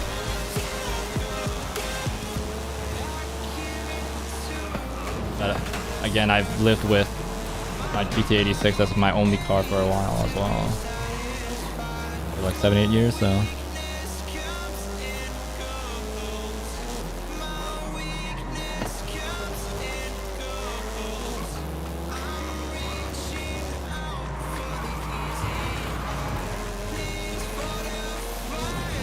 Like the only situation where you might have winter tires be less fuel efficient is if your all seasons or your regular tires are lower rolling resistance tires.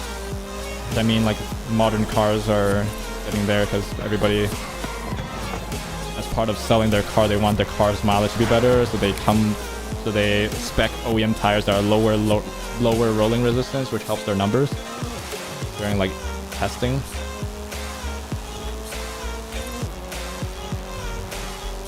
They can advertise a more fuel efficient number.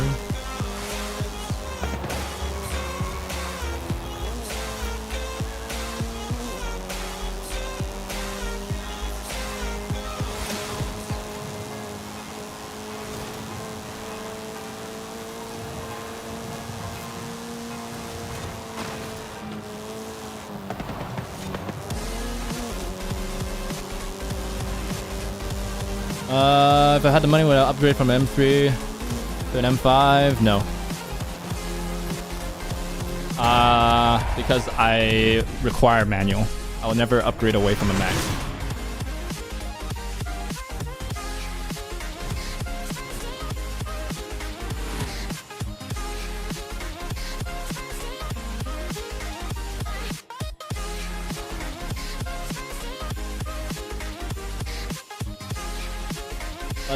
The M3 is a better platform. especially like longevity wise. It's like it's got the 58 engine, S58 and B58 has been like known to be like a tank. Modding is much easier. Everything's a bit more balanced because it's a 6-cylinder inline 6. Always a good time. Generally, it's just gonna last longer. And also, everybody's already made a lot more power with M3s. So it's got like a bit more aftermarket support and tuning potential.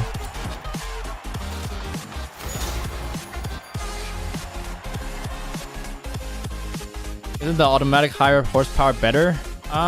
It's only higher horsepower because they comes out of the factory tuned that way. The components of the engine are exactly the same. It's just a tune difference. It mainly like there's two things. There's like two schools of thought about that. It's like first, it's like because the manual is the base model, it's the cheapest one. So on one side,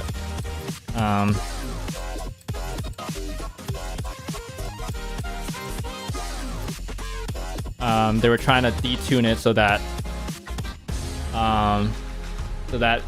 the cheapest model doesn't have the same horsepower as the more expensive models, like the automatics and stuff, like comps. And B, their justification is for clutch health. Or clutch longevity. The clutch is rated for the power. It's just that it'll last longer, of course, right? If it's handling less power.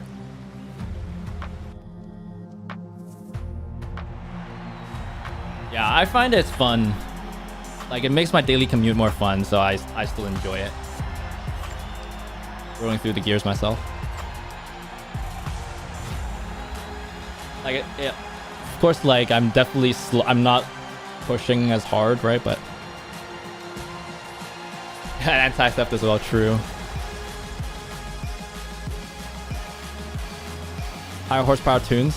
I mean, it's only a clutch replacement away, right? There's like something to be said about, like,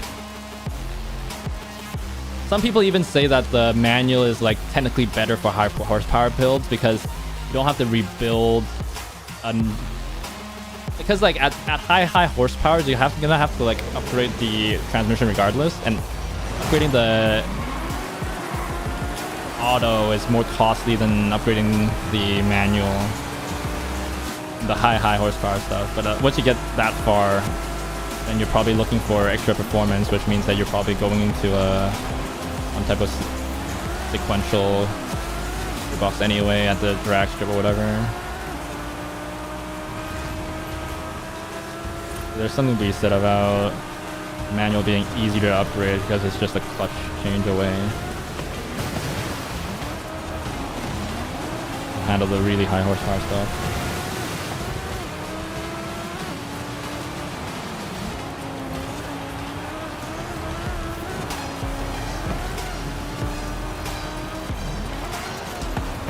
But again, I bought this for driving pleasure.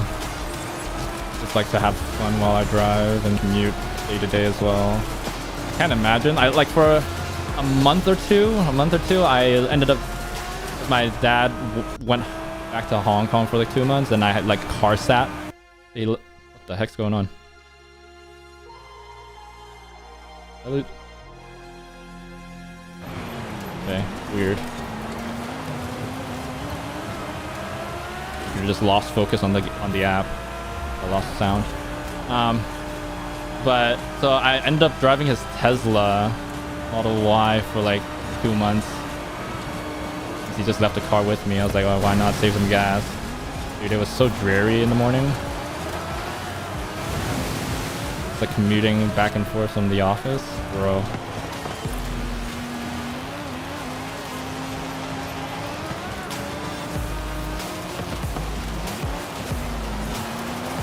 Having the manual, it was just so much more. And then when my car was in the shop because somebody rear-ended me, like really small, it was basically just scratched some paint off my bumper. It was from like somebody parking wrong and hitting my bumper or something. So it was in the shop for like a week or two. They were repainting everything.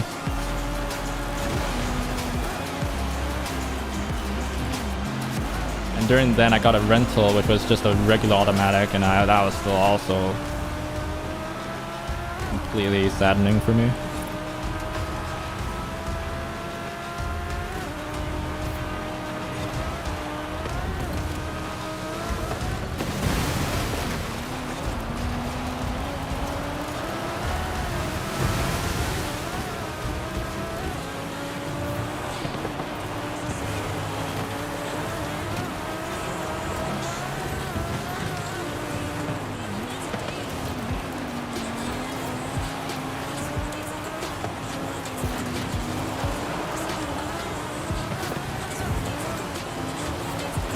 Really, man?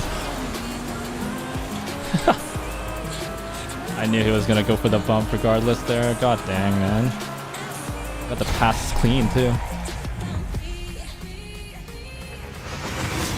How they made the SID such a good plan to get really quick times out of. Chinese EV because they're just so much better. I mean, we're not gonna get Chinese EVs here, unfortunately. That's annoying.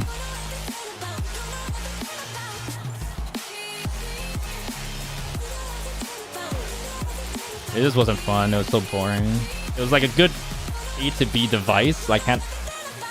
It's definitely like good for that, but then it wasn't. This is not. I say this every single time. Teslas is the car for people that don't like driving. It's perfect for those people because you barely do any driving in them.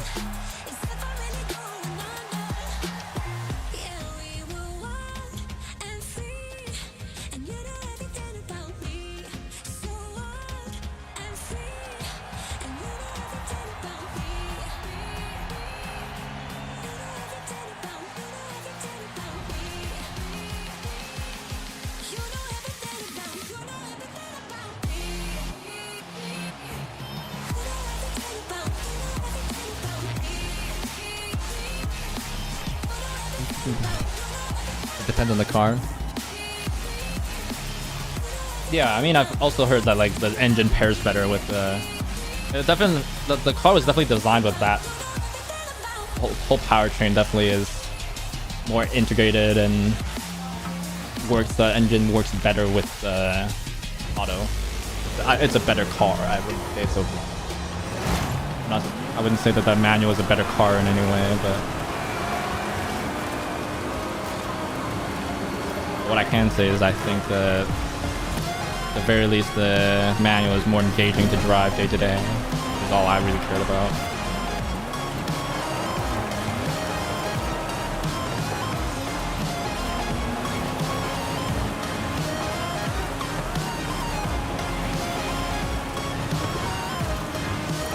That guy's trying to take me out again. Going into the water, going wide. Sense it.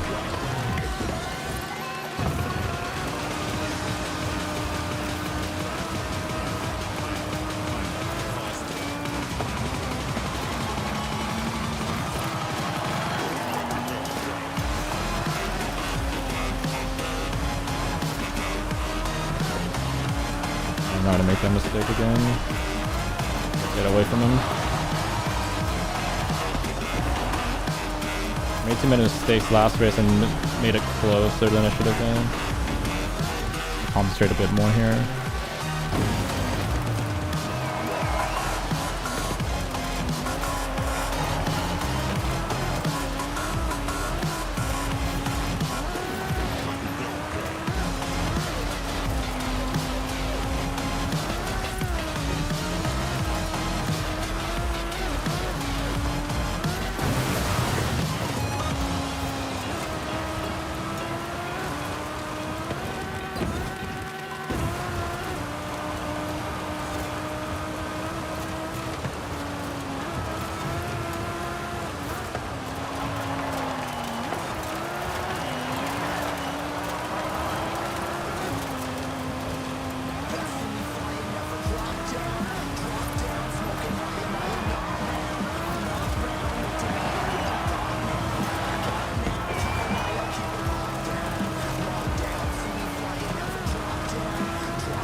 I'm concentrating. I want to finish this race well. One of my favorite tracks. Just love the banking and everything.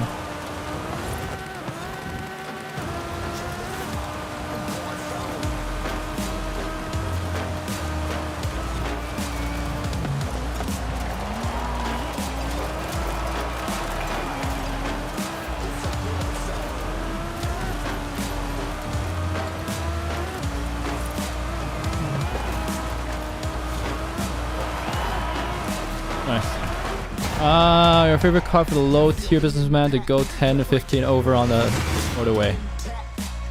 Wait. I get the 8-speed auto instead of manual on the GR Corolla. Like paddle shifters? Bro, there's no way. That car was designed with the manual first. 100%. I don't wanna, yeah, but that's definitely not, I don't agree with that. I don't get the people who get the performance crossovers. Buying a Ford Puma ST. I think, okay, there is a market for those. It's for the men in the family that are petrol heads.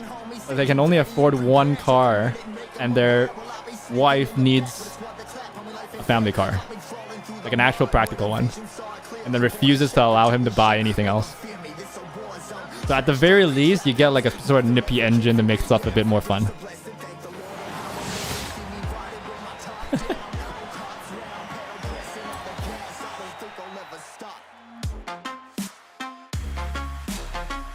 But to be fair, I just hate crossovers in general, though, in my mind.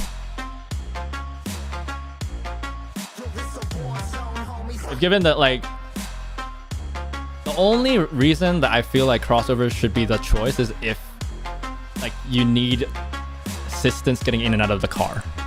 So you need something that's slightly more elevated day to day. So, like, if you're old, like my grandpa and stuff like that, like, I'll acquiesce. And I'll give him that. Like, the crossover makes sense.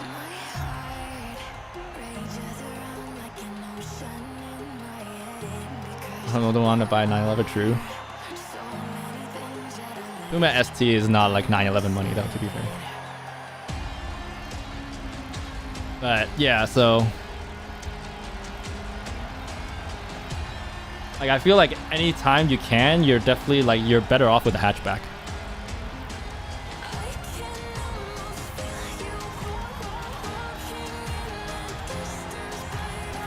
Like it's the status symbol, right? It's like bigger car equals more expensive, and it's not that much more expensive. Like I hate the idea of them, like just in general, because like well, the newer ones are a bit different now because they're like they might have their own platforms now, but like the original ones were like all just jacked up. Were just hatchbacks with raised suspension, which meant that it was stiffer, so the ride was worse. It was worse on gas mileage because it's heavier and like more draggy. It's taller. And like the interior space, you don't get anything extra because it's still like the same body style. So like, you literally get zero benefits except for the fact that, oh, it's a taller car. It's not. Definitely one of those things. And then in the US specifically, it became super popular because it basically skirts the some of the laws regarding emissions and stuff like that, because you can like if it's big enough or something. I don't remember the specific law or whatever. It's like supposed to be classified as a truck instead of a personal vehicle, and then it gets exempted from like some type of tax or whatever. That made it cheap. So like versus like the hatchback equivalent or the sedan equivalent, fairly more expensive because of the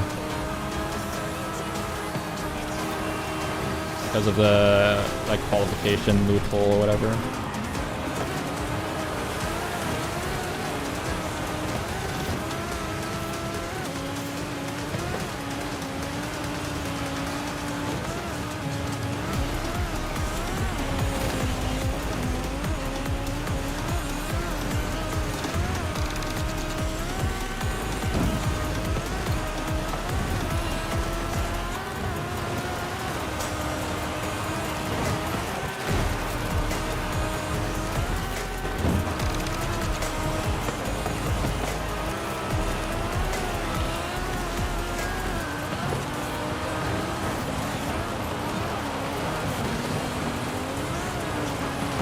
my bad.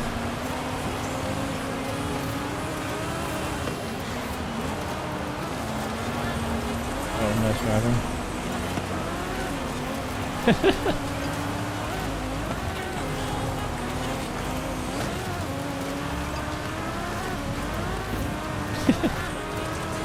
Hey, Bone Shaker, missing checkpoint, made a more iconic duo. What's that guy doing? He was just hitting the walls all the time there.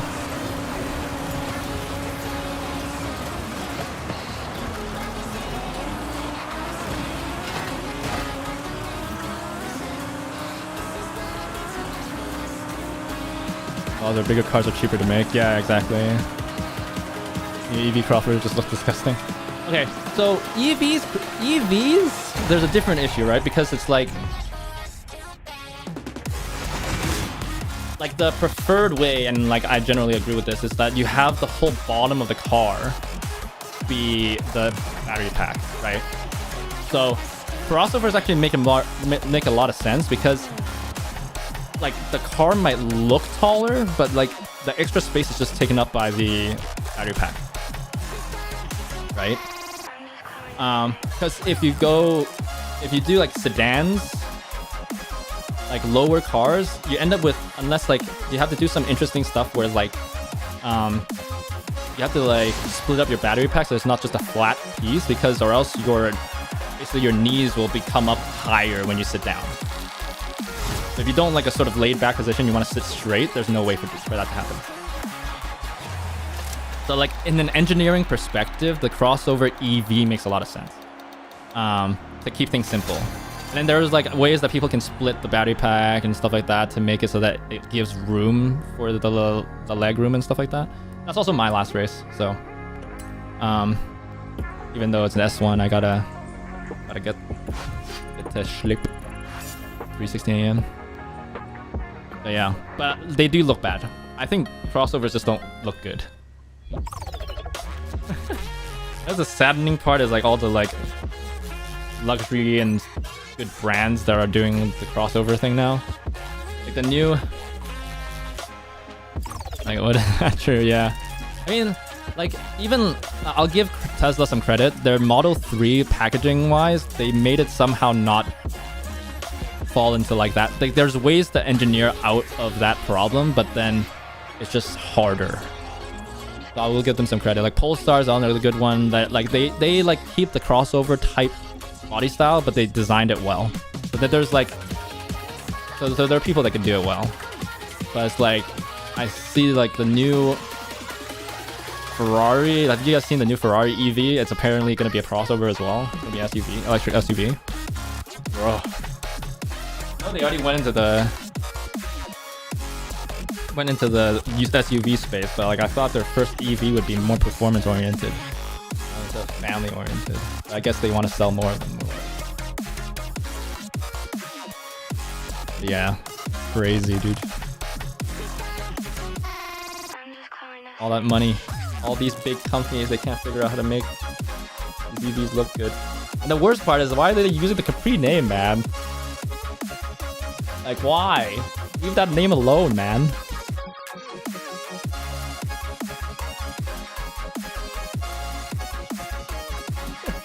Same thing with the Mitsubishi Eclipse, bro. What, like, get that name out of your mouth.